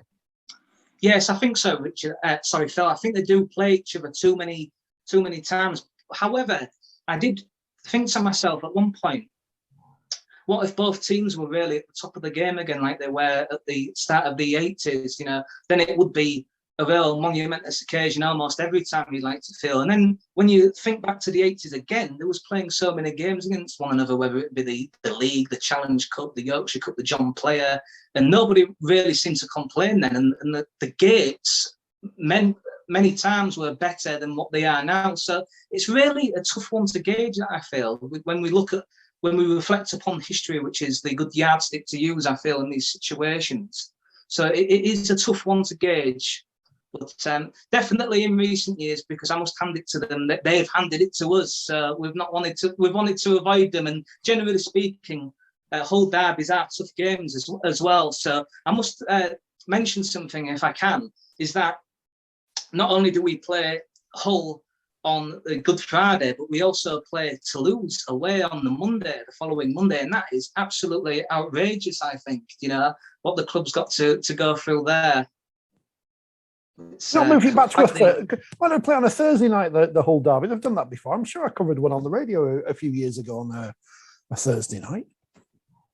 Yes, I believe they have in the past. Yeah, and that would be a good idea in that situation. You could make it work because on that week there is actually Thursday fixtures, so that would be an idea. But no, it's not. There's no dice basically, and it's going to be a tough game. Because it's on Sky, that's why. Right, yes. And I think they've chosen other games, haven't they, on the Thursday to place them on Sky instead of us. And they've just kept tradition, the Good Friday Hull tradition. So, so in terms of being realistic, which you mentioned, at what point last season did you think this one might be a bit special? Because you're chronicling it, you know, adding material after every week, and suddenly you're thinking we might make the playoffs, or we might get to a grand final, or maybe this is our year to win the Challenge Cup, which it wasn't. But you at what point did you think this has turned around? This could be exactly the right year to be penning the fortunes of the team. Yes, Phil. There was one moment where I had goosebumps, literally, because. And it was, of course, when we beat Warrington, and I thought to myself, we are only one game away from Old Trafford. It was that real. After such a poor year in 2020 as well, to suddenly turn it around. Because I know you did say that we played good rugby, and that is true, but by the end of 2020, the performances were so disjointed and poor. And, that's why you wouldn't really expect us to get so far in the season that's just been. So, yes, the moment was when we beat Warrington, for sure. But as for the playoffs, yes, it was a real topsy-turvy type affair with getting in the playoffs. It wasn't always a guarantee. But then once we got there, we played Warrington, and nobody really gave us a chance, including our own supporter base. And when we did beat them, it was a huge shock for the division. And that's when you go to Catalans, who have beaten you 3 times already. And there is that story, is there going to be a 4th time lucky or not? So, yes, there's always that where you start to wonder, this could be the ideal time to write the book, in terms of like marketing and the success of it, definitely. So is the plan to write one every season then now? And how many more Robbins-based puns can you think of? That's the other thing. I'm not even sure if I'm planning to base it on that name all the way through. I must thank Phil Kaplan himself, for suggesting that name for me as well, by the way, whilst we're on the air. So thank you, Phil, for that. But yes, I'm not sure about that. But in terms of writing the books, I'm planning to do it every year, yes, because it's like I said at the beginning, I want to document this club's history. And unfortunately, I feel from a club point of view, literacy is lacking game-wide, really, for clubs, individual clubs, let alone when they've not won anything like we haven't. But, just generally speaking, so I do want to cover it if I can. And that definitely is the plan, because I feel it's a historical resource for generations to come. Because if you go back, let's say, into the 1920s, which was ironically Rovers' second golden era prior to the one we all know, the 80s, there's no real social documentation, how it was going to the games. Aside from newspapers reports, there's no real descriptions of players and things like that. So it's very unique in that sense, I feel, what I've done. And people can look back in 100 years' time and think what we were doing, and that's important. Definitely. You've gone through a rebrand. You're wearing the old gear there, but you've got an exciting new badge. I've just been onto the Super League media portal to download it so I can use it on our stuff for next season. Exciting new away kit, new home kit, which has divided opinion. How happy are you with the way the club is being pushed in that sense as a kind of exciting new branding? I'm slowly getting accustomed to it. At first, I was unsure. I didn't dislike it. I didn't like it. And whether that's a good thing or not, I'm not sure. But I'm getting used to it. And I think a lot of people will. Like you say, Richard, divided opinion. I understand the club's reasons for doing it. And I believe that the Sky Sports also had something to do with it as well. And that's fair enough. They do back our game. I think it's important that the club felt comfortable enough. And I must not spoil the book or anything, but I must draw a comparison. I really appreciated how headstrong the club was with the decision. And again, sorry for the comparison with Leeds United, but I am a fan. But when they brought out that badge, we all know what badge it was, that disastrous one. Within around 6 hours, it was totally gone. They pulled the plug on it. So with Rovers, they had a similar reaction from some of the fans. Some of the fans actually felt that it was worse than Leeds United's attempts. I would disagree with that personally, but that's what some people felt. So they were definitely strong-minded to stick with it. And within hours, there was, I believe, 25 range of merchandise out there to purchase. So there was confidence in the direction they were going in. We had a cartoon cat for 20 years. I can't say that Hull KR's exciting new badge is rubbish. No, I quite like the new brand. It's very, very modern, and I guess that's the way that the club is looking at it. It's as you say, forward thinking, forward looking. Absolutely, very digital. Absolutely, Phil. I believe for a new market. Yes, absolutely. Our head of media and communications described our old badge as analog in a digital world. And that's so true because the world is changing now. It is so digital. I mean, we're all on a Zoom call tonight, and that's just how the world has changed. And the world's changed a lot since 1948 when that badge was first introduced. So I think it's an important move. It's not going to be popular, but it might bear fruit in years to come, definitely. As we run out of time, have you gone analog in a digital world, Phil? You seem to have. I think Phil's frozen. Have I? Oh no, you're back. You're back. Have you got any last thoughts on? I'm still here.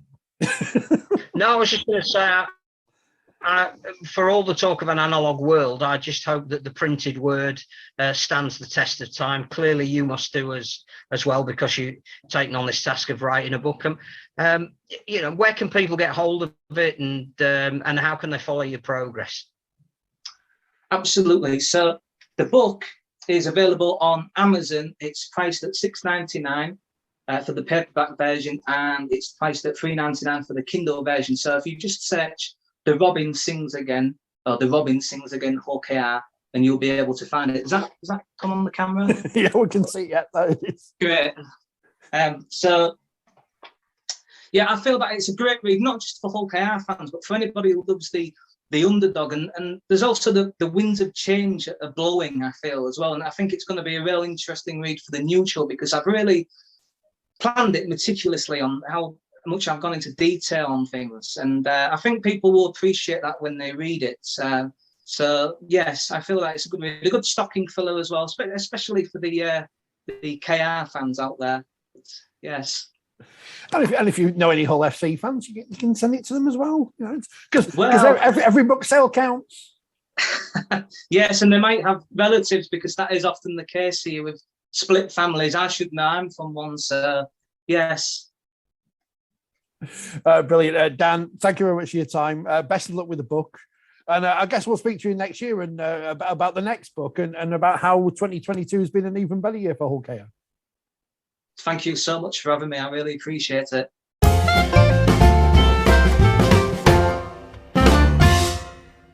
Where do we start? Ben Baker, man of key sleep. That's me. I've had a look on Wikipedia. You're not on there as one of the famous people from Keithley, which, you know, why have you edited that for a start? No, Alistair Campbell. Yep. He's on there. Molly Sugden. Chewbacca lived here for a bit when, you know, the career went a bit south. but then they made some new Star Wars films and he was out of here as quick as possible. You know, he couldn't wait to get out. Straight on that Millennium Falcon out. Not that I'm bitter that I'm not on my school's Wikipedia alumni page, but no, I am. In fact, a very bitter person. But it shouldn't be bitter because it's Christmas. We can tell it's because we're both wearing Christmas jumpers. I've got a Christmas tree box behind me. I've got a Christmas box as well. We'll come back to that in a minute. Frank Sidebottom's behind you as well, which is always great. He is. He's always with me in spirit. You know he is. He really is. Thank you. And there's some books there. I just happen to have these books here. Oh, they do appear to be by me, but that's by the by. I tried to do the BBC News thing where someone's in front of a bookshelf, but I have 3 bookshelves in different corners, and I wasn't going to stick them together for the sake of this. So I think it's bad enough you have to see my face. So just try and look at the calming white around me and imagine Narnia. It's more than fair. As someone who's tried to write a book about 1 million times since the age of 18. How do you do it? How do you write a book? You've got loads of it now. You look at your bank balance and go, yeah, probably should do something soon. No, the thing about writing is, for me, like I've written a bunch of Christmas TV books. Which we're going to come on to the new one at the moment, but that's kind of easy because it offers the framework for you.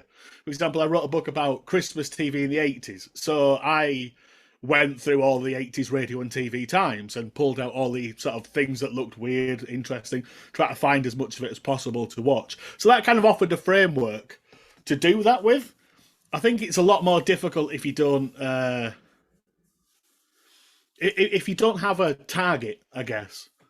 And it does help as well if you set yourself a target of bringing it out for Christmas, because then you have to write it and bring it out for Christmas. I mean, not only have I got your Christmas box, but I've got one of your quiz books as well, which are absolutely superb. Oh, yeah. And if anyone wants something to... Because Skype and Zoom quizzes, you know, we've been doing them for 18 months now, and fast running out of ideas. And so much so we've been playing old DVD games, which I've been buying from charity shops for 10p. So at least Telly Addicts one and all that sort of thing. Yes, they think it's all over with some very not quite on colour. Which I guess, you know, your book is full of these. This is Ben Baker's Christmas box. It is your latest 40 years of the best, worst, and weirdest Christmas TV.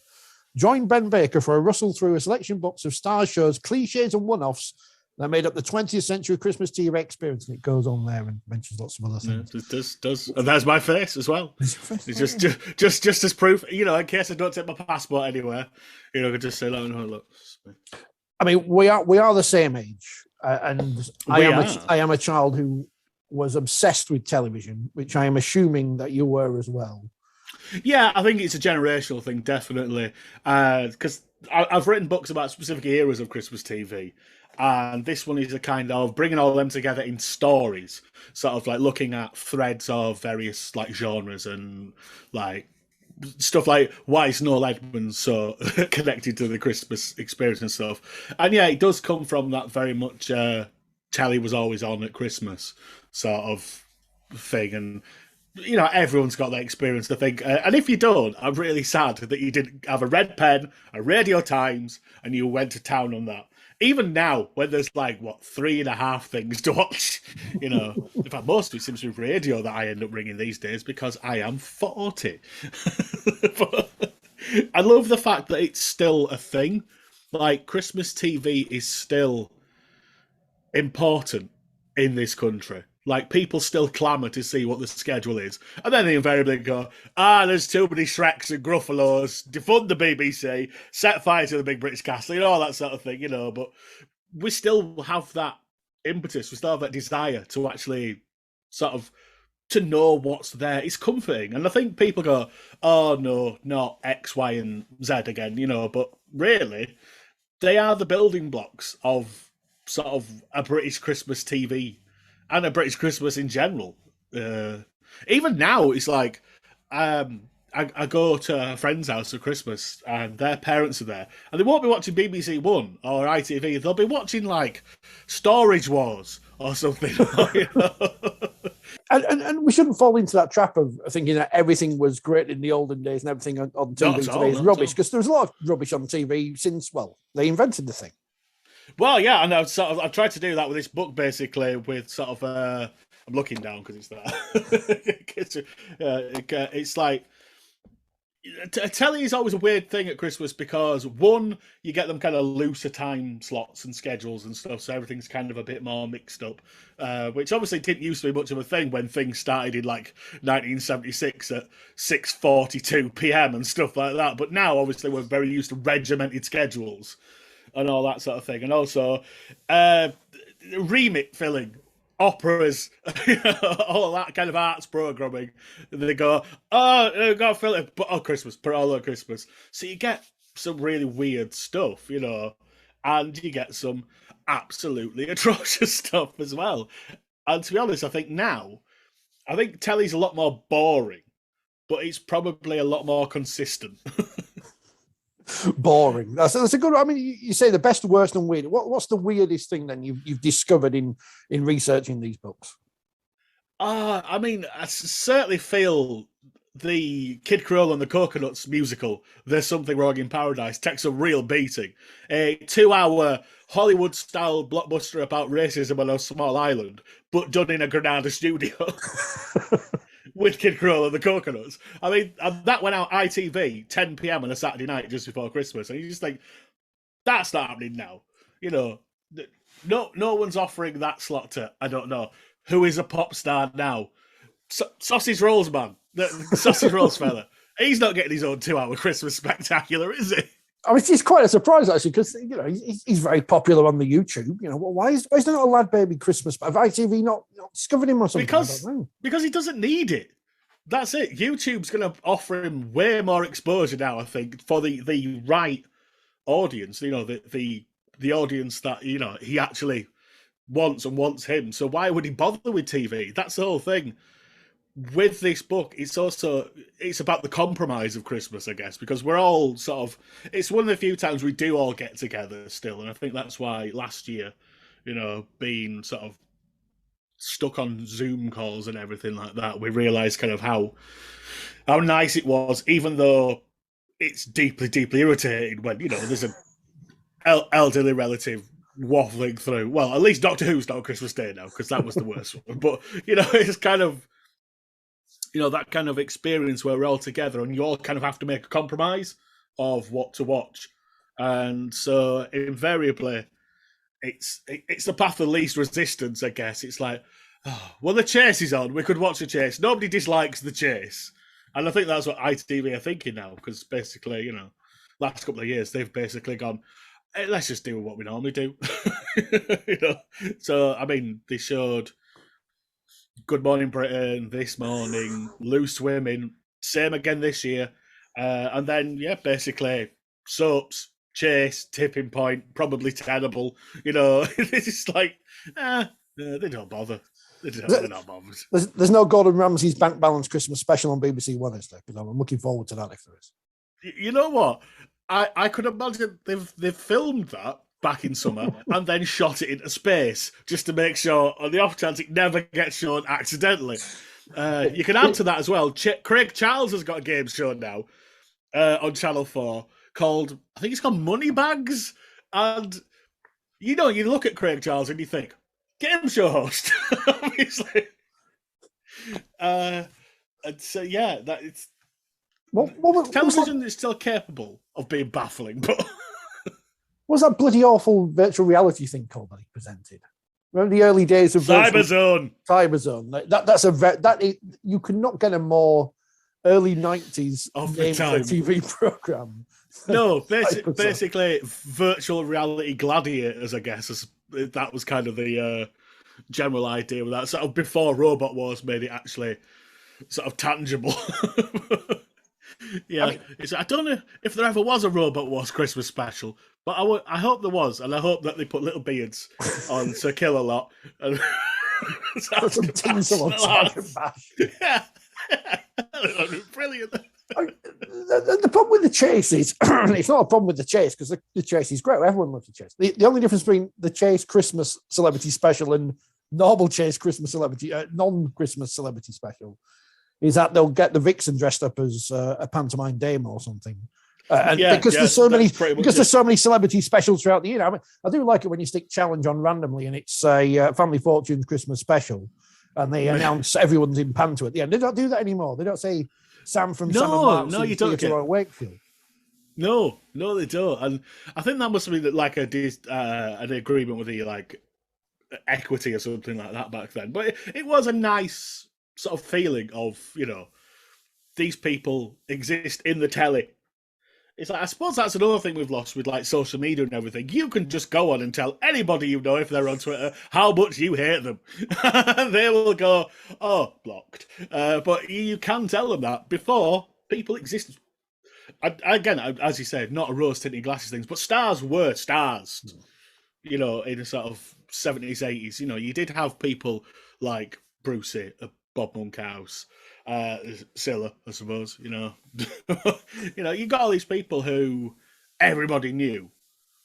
And I don't know if everyone does know people now. I don't know. No, I mean, although judging by, and I have no recollection of this whatsoever, so I'm going purely on the book here.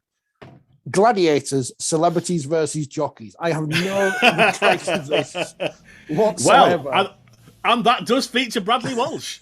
Because people forget Bradley Walsh has been kicking around for a long time. I think he did like Des O'Connor in like 87 or something.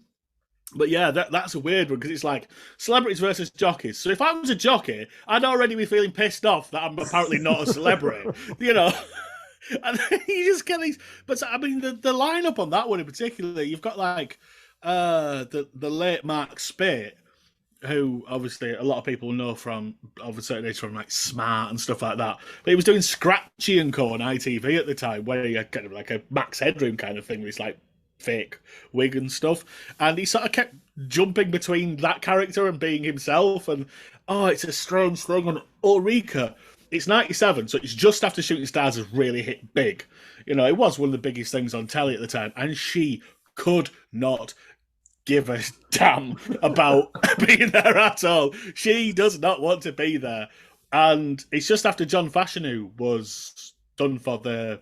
Well, he ended up being innocent. Well, he was cleared of the match fixing thing that got Grobbelaar and all that sort of thing. But he's not on it as a result. So it's just this strange mix of things. And it sort of goes to prove that not every show was worthy of sticking the word Christmas in the title. You know, some things are just like, no, it's not. It's not. I'm glad they tried, but it's now reminding me that Ice Warriors was a thing, and I don't think that got a Christmas special because no one remembers Ice Warriors at all. Which is John Leslie, and he hosted it. So, you know, I wasn't just saying that because it was a random name. Well, no, you know, let's be honest. Let's not go there.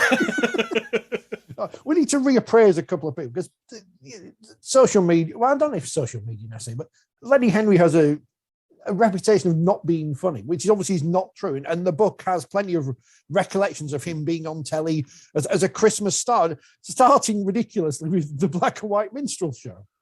Well, yeah, and if you read his fantastic autobiography, Who Am I Again, he talks in great detail about sort of his first, say, like 18, up to Bat Tiswas, really. And yeah, he gets sort of signed up by a well-meaning but wrong manager, because basically at that point, the Black and White Minstrel Show, for those who don't know, it was just a normal song and dance kind of variety show with blackface. And, you know, by sort of the late 70s when Lenny Henry joined, obviously it was definitely an anachronism. You know, this is an era of punk have happened and stuff, and not on telly particularly much, unless you're Bill Grundy, I guess. But he was added in to show, hey, we're not racist, here's a person of colour. And it's like, oh no. But then, yeah, I've done a whole chapter basically because he's on Christmas TV pretty much consistently up to the sort of mid 2000s when obviously he took a bit more of a break to do the acting thing, and I think people forget that. And of course, unless you type in "I like Lenny Henry" on Twitter, then 1,000 people randomly, for no reason, decide to tell you how unfunny he is. And it's nothing to do with anything else. He's just unfunny. He's just an unfunny man, apparently. Now, so where do we stand on Noel Edmonds then? Because he was, as you say, Mr. Christmas TV throughout the 80s into the 90s. Telecom Tower, we're all big fans. All the keys, speaking of the crankies on a plane, all that kind of nonsense. Yeah. And now he's and now he is what he is. Unfortunately, he is a lunatic, but he's a great telly host. I think again, it's like that. Can you listen to the Smiths, even though Morrissey is a horrendous person? Can you watch Telly Addicts, knowing that the host is a bit, thinks he can cure cancer with his mind? I'm not sure, but you've got to admire, looking back, a lot of these are on YouTube now. Not all of them, but certainly I wrote a chapter about Noel Edmonds at Christmas because he's sort of there for Top of the Pops in the 70s, like he's usually the host of the Christmas Top of the Pops. And then he does a few other bits with Swap Shop. But then, as you say, up the Telecom Tower from 1984, they start doing these live spectaculars, doing OBs around the world.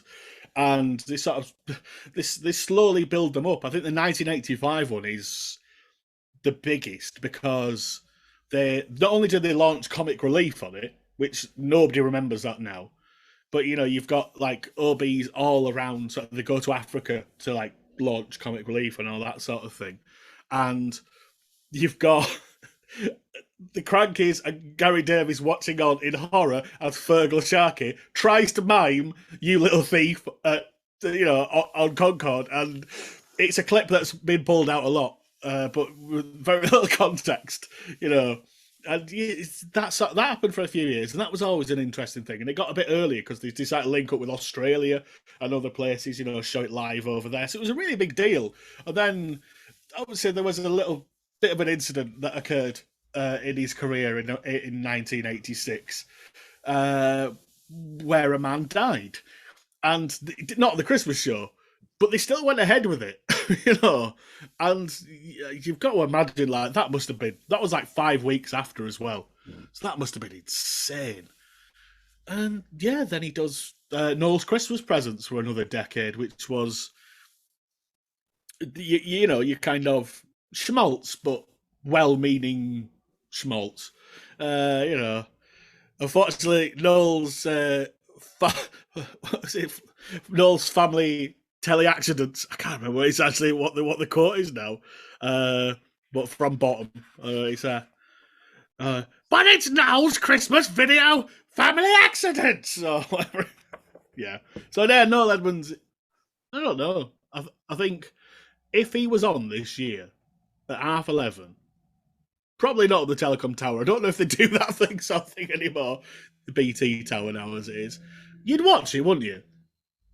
Yes, because you don't. Because it's something weird might happen. Someone from the bill might knock on the door or something. Or yeah, it's the liveness of it. I think you're missing with a lot of Christmas TV. But then again, as I said, this morning will be on, so who knows? Maybe Mr. Blobby will turn up there. Maybe Phil and Holly will turn up drunk or after. Oh no, it's not an awards thing. So I don't think I'll be watching.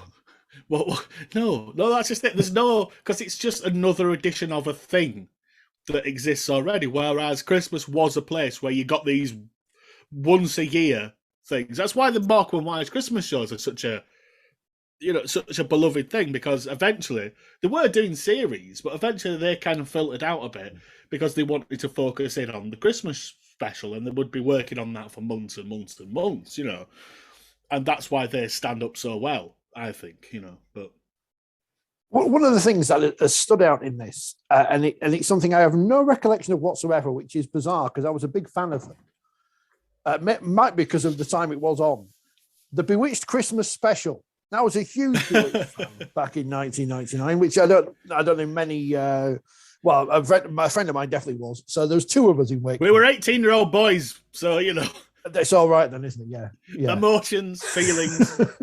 I've got a Bewitched video somewhere on VHS, but I have no recollection of this program whatsoever. I think it's well, things. It's like what was it? Here.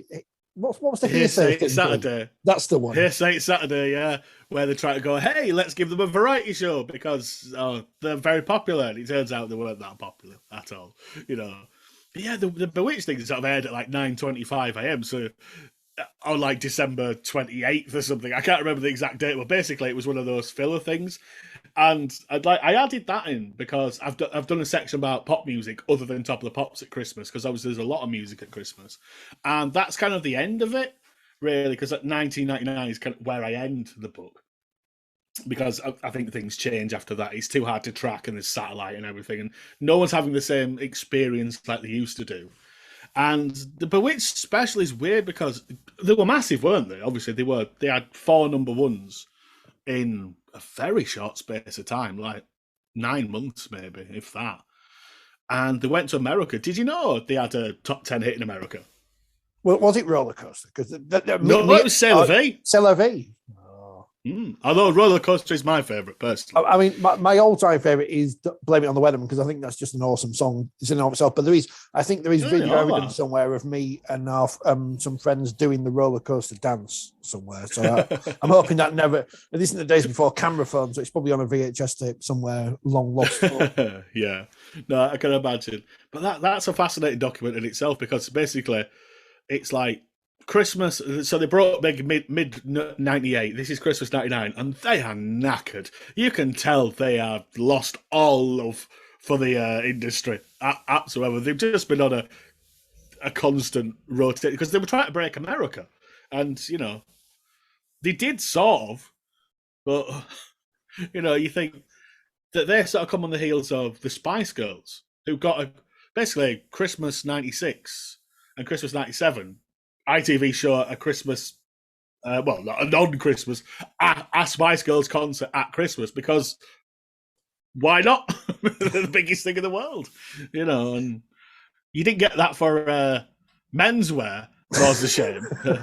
Which I would have liked that, I'll manage somehow with kids sat around, I would have loved that. It would have been great. You mentioned obviously now satellite TV, cable, there's a Netflix around it.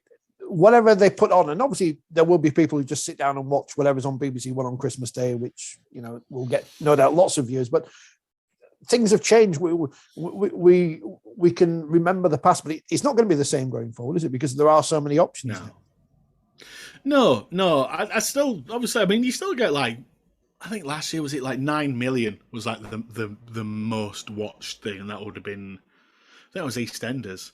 That sort of thing, and you've had Mrs. Brown's Boys and Call the Midwife and Strictly Come Dancing and that sort of thing. It's been a fairly consistent schedule the last decade or so, and people don't like that. But I think that's kind of what it should be, because Christmas Day is a day the telly's on, but you can't really concentrate on it unless you're on your own.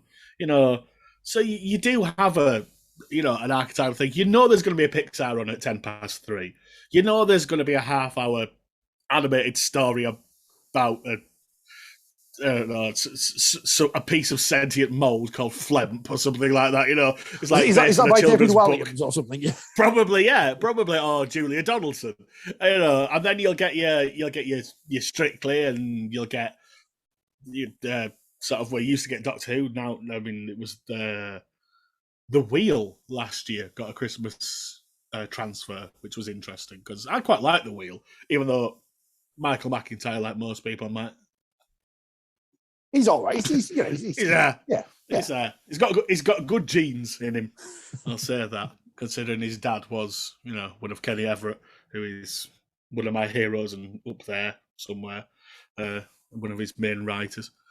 But yeah, and ITV, as I said, just pretty much opted out.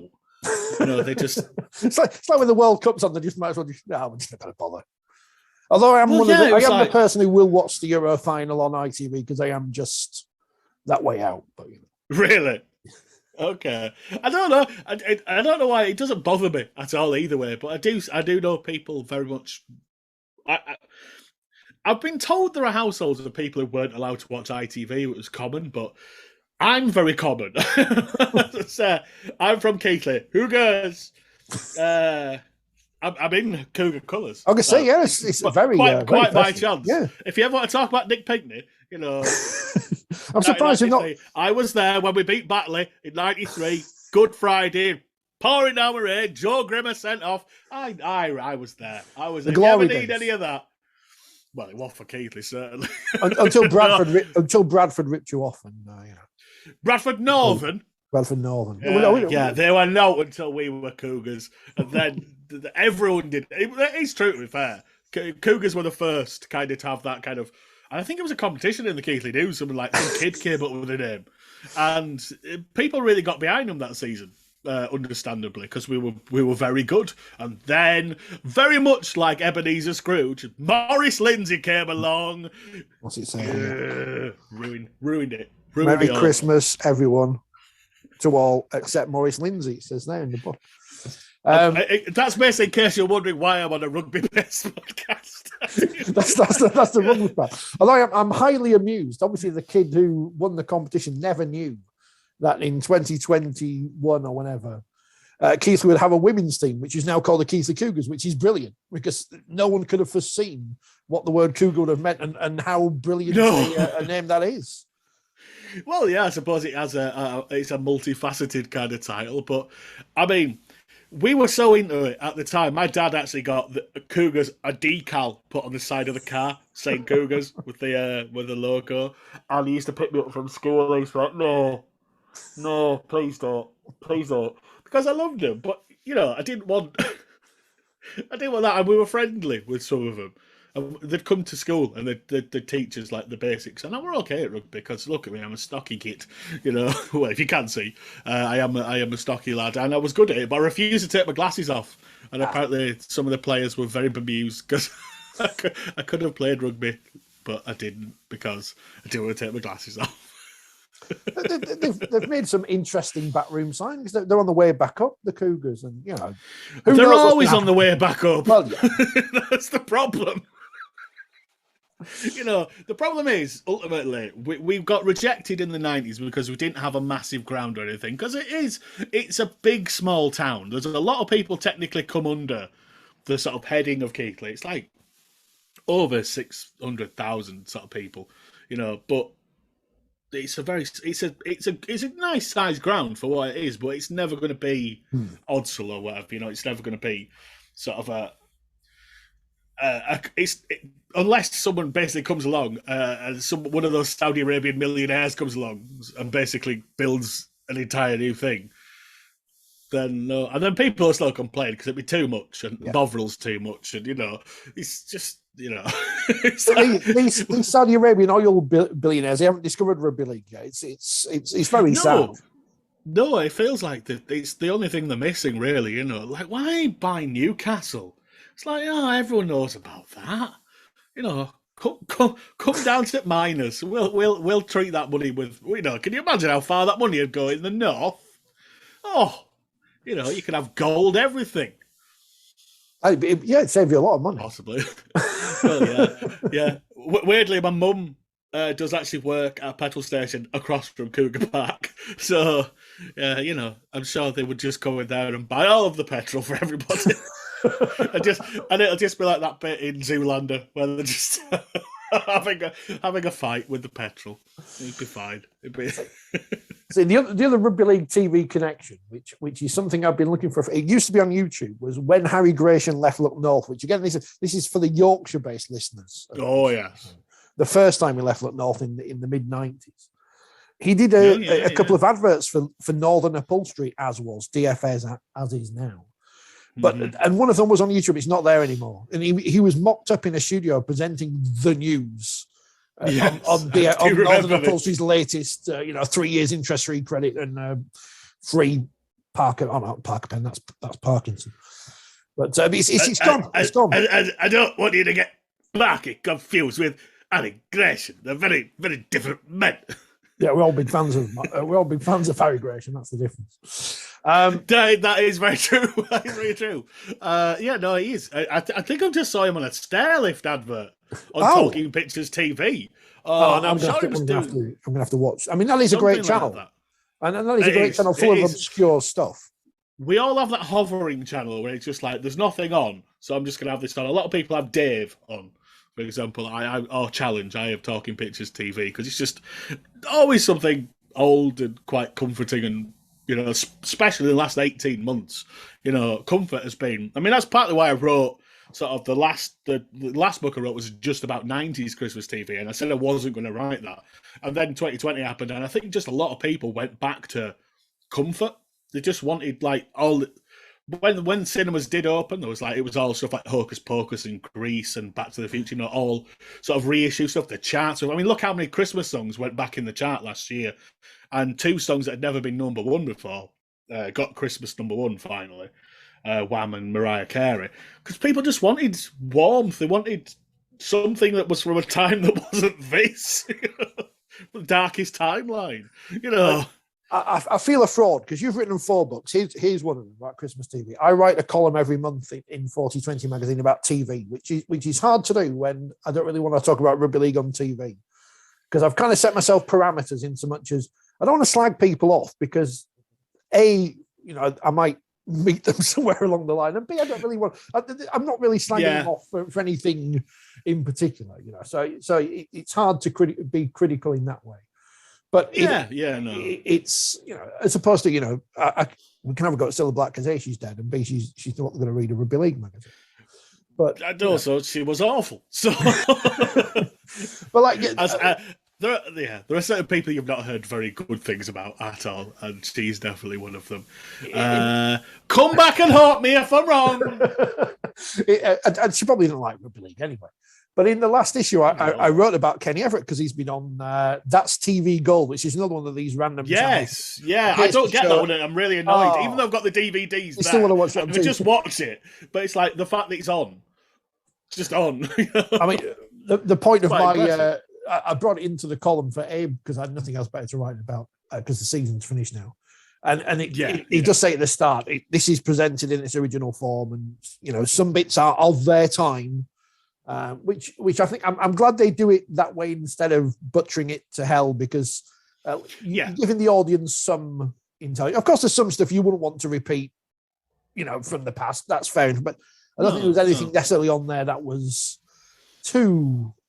There's a few dodgy accents, and it's weird because people don't see him having a scantily clad dance troupe as much of a problem as Benny Hill because Kenny was gay. But I don't think anyone actually knows if Benny Hill was either. He was always a bachelor, and I don't think it shouldn't matter. No. You know what I mean? But it's weird how we have these. They're all right. They're not okay. It's like, if you ever want to love any 70s music ever, never look into what they did in the 70s. Led Zeppelin, dear Lord. Bowie, I love Bowie. Bowie is a hero of mine. Bowie did some terrible things. Never look up what these people did, because, but it's weird, isn't it? Like, because there are quite a few disgraced celebrities in my book. You can't get around it. There's lots of Rolf. There's lots of now then.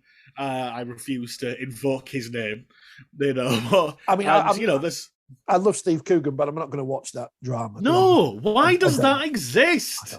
That shouldn't be a thing. He looks like Mr. Majika anyway in the pictures that have leaked. No, that's a proper deep cut reference for people of a certain age. But no, why? Don't do this. I think one of the things I'd rather see Dave Lee Travis play Macbeth. I've got the Give Us a Break game somewhere. I think I need to dig that out for one of the Skype quizzes. The one thing that surprised me, and I guess this is because having been born in 1980, the end of the 70s is a kind of mystery, and it's kind of my view of it is coloured by things like, which coloured's probably the wrong word here, but things like Mind Your Language and Love Thy Neighbour and this and the other, but was how interracial some of the dance routines were. It wasn't made out to be. I think it was just here are people dancing. Some of them are black, some of them are white, and some of them have very little clothes on, and it's on ITV. But it was an interesting thing to watch as a historical document of things at the time. Yeah. And Barry Cryer looks exactly the same. He does really very much. He's like, when he goes, it'll be more sad than when the Queen goes. I'm sorry if there are any royalists. It's not an anti-Queen thing. It's a pro-Barry Cryer thing. Because that man has just been there. It was like when Dennis Norden went. Dennis Norden had just been there forever, and you just have to, you have to respect those people who've just been the fundament, basically, on which everything else sort of, although that said, still don't want to watch David Walliams' version of it. It'll be all right on the night because it's dreadful. You've mentioned Benny Hill, and I need to mention this because I was going to do it anyway. And I've just watched it again now. Oh dear God! The Benny Hill Spectrum game, is it? It is. Oh God! because it's one of the first things of yours that I remember watching on the YouTube. Is you playing Benny Hill's Madcap Chase? I mean, how that? Playing's a strong word.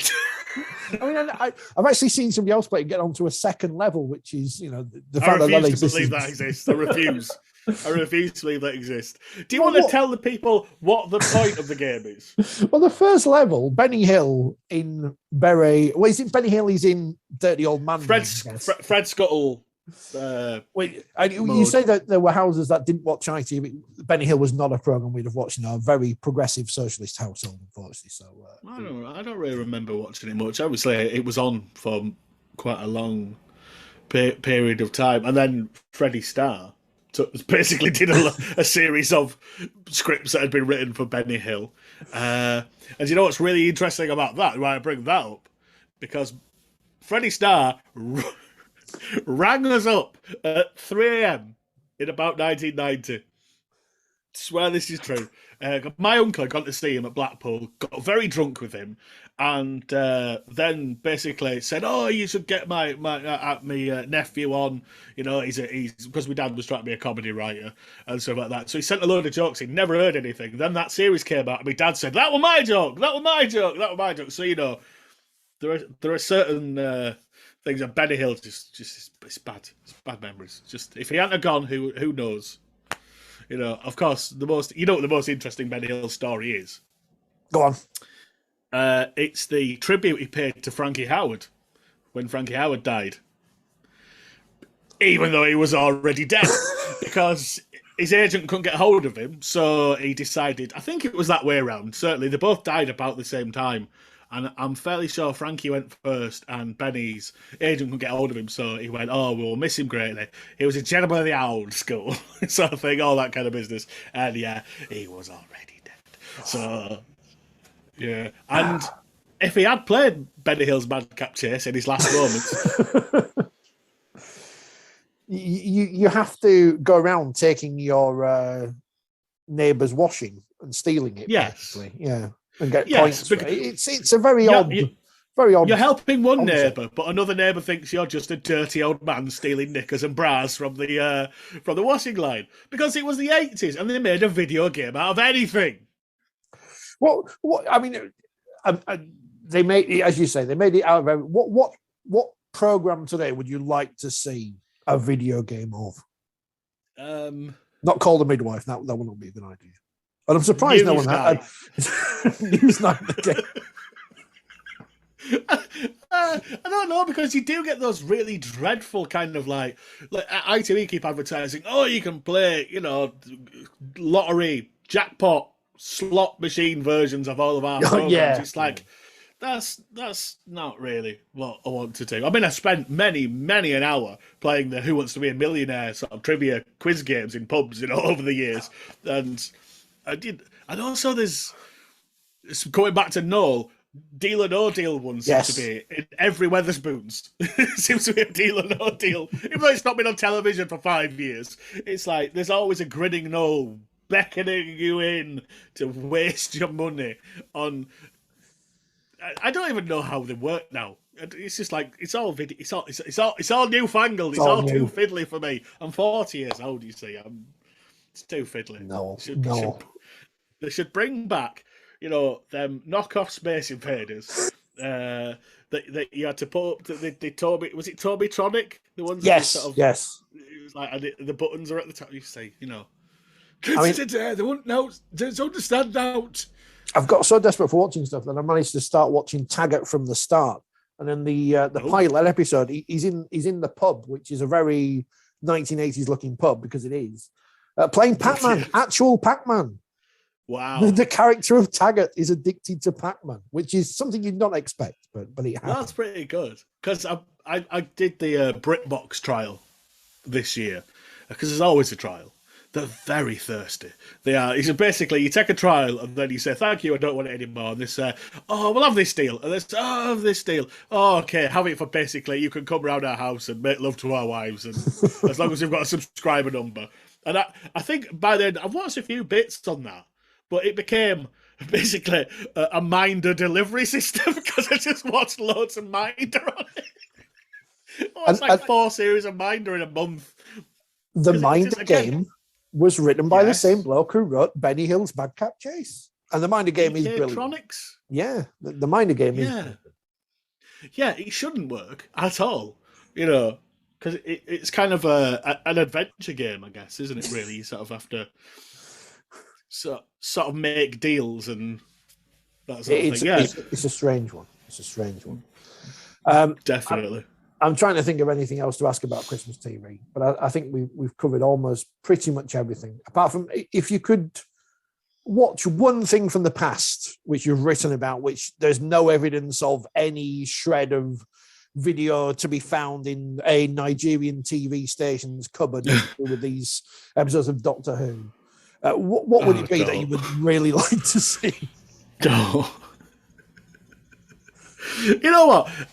There's not a lot that isn't out there now in some way or other. It's like I would love more of the not only but also stuff, and also Alan Bennett's On the Margin just needs to. I think they did find some copies of that, but basically it's stuff like that.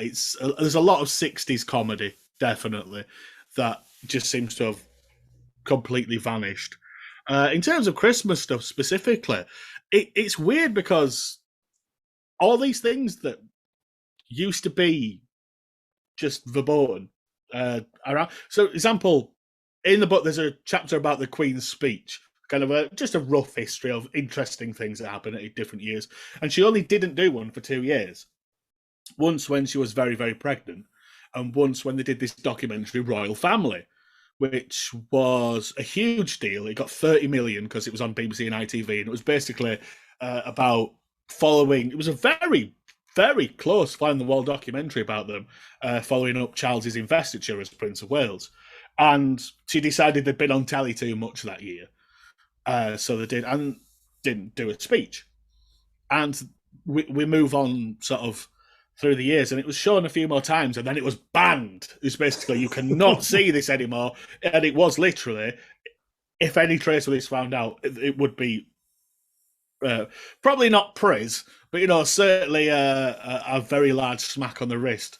And that leaked this year in full, Royal Family. And it's like, I never thought I'd see that. Like Hardwick House, not festive, but I never thought I'd see these things. And suddenly they're there. And it's like, not much of it lives up to what you imagined. There's a lot of like players and stuff you look at and go, that sounds fascinating or awful. I can't decide what, but no one's recorded it, so. The pilot episode of Countdown, that's the one with the 45-second clock. That's that's the kind of thing people. Was there not 2? I think there was 2. I think there are 2. Pilots. There are 2 Countdown pilots. Yeah, the one with 45 seconds and the very space-looking calendar countdown font, which again going down a proper wormhole here. Which well, if there's anything which is the Christmas period to me, and I've done this many, many times, and it'll either get a reaction or the blankest look of anything that I've ever said throughout this time, or indeed the last 40 years. Call YTV's Christmas line on Lee's 448-199. Yes. It's in there. It's like 08181188181. It's like certain jingles never leave. And if you're from our neck of the woods, that was on all over Christmas. It was like, if you need a plumber over Christmas, bring this number and we'll sort you out, basically. And to me, that's Christmas. That's Christmas. That's perfect, isn't it? That's a perfect place to finish. The book is Ben Baker's Christmas box. Did you see her? Look, you can get a shiny. Where can we get a shiny copy from? I should pass it over to you. Yeah. Go have that copy. Yeah, it's good. You can go find me on Twitter at Ben Baker Books is probably the easiest way, and I've got a link tree, and basically you can buy it from Amazon and Kindle, or you can buy it from Lulu, who I do it through, or you can buy it from me, and I will send you a copy signed personally as you have proved, and you'll even get some fancy bookmarks and stuff, and some audio extras and bits and bobs. And I do this all myself. This cover took forever to do. Like, I don't have anyone designing stuff for me, so I had to make this and then make sure it worked, and then make sure the spine fit, and then make sure the back worked. And, you know, it's a constant pain in areas which I won't mention at Christmas, but and then you've got to go through and go, oh, is the formatting right? You know, it's like if you've got one word on one page, that sort of thing.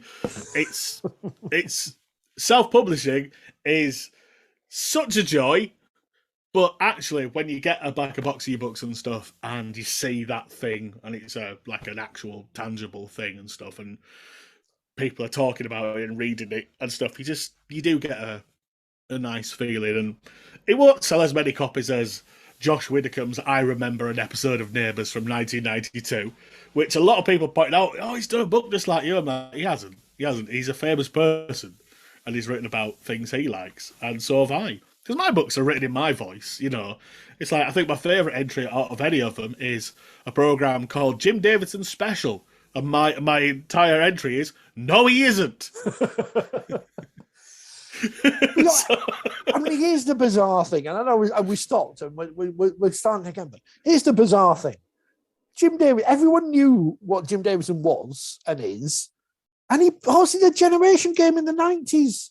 It's like we had a collective amnesia for a bit and forgot. It was a big break, wasn't it? Big Break was massive.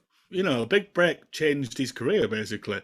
Yeah, but it's absolutely baffling. And I've only been to one pantomime ever, and he was in it. Him and Charlie Drake doing Cinderella, not Cinderella with an S. Which, the again, proper one.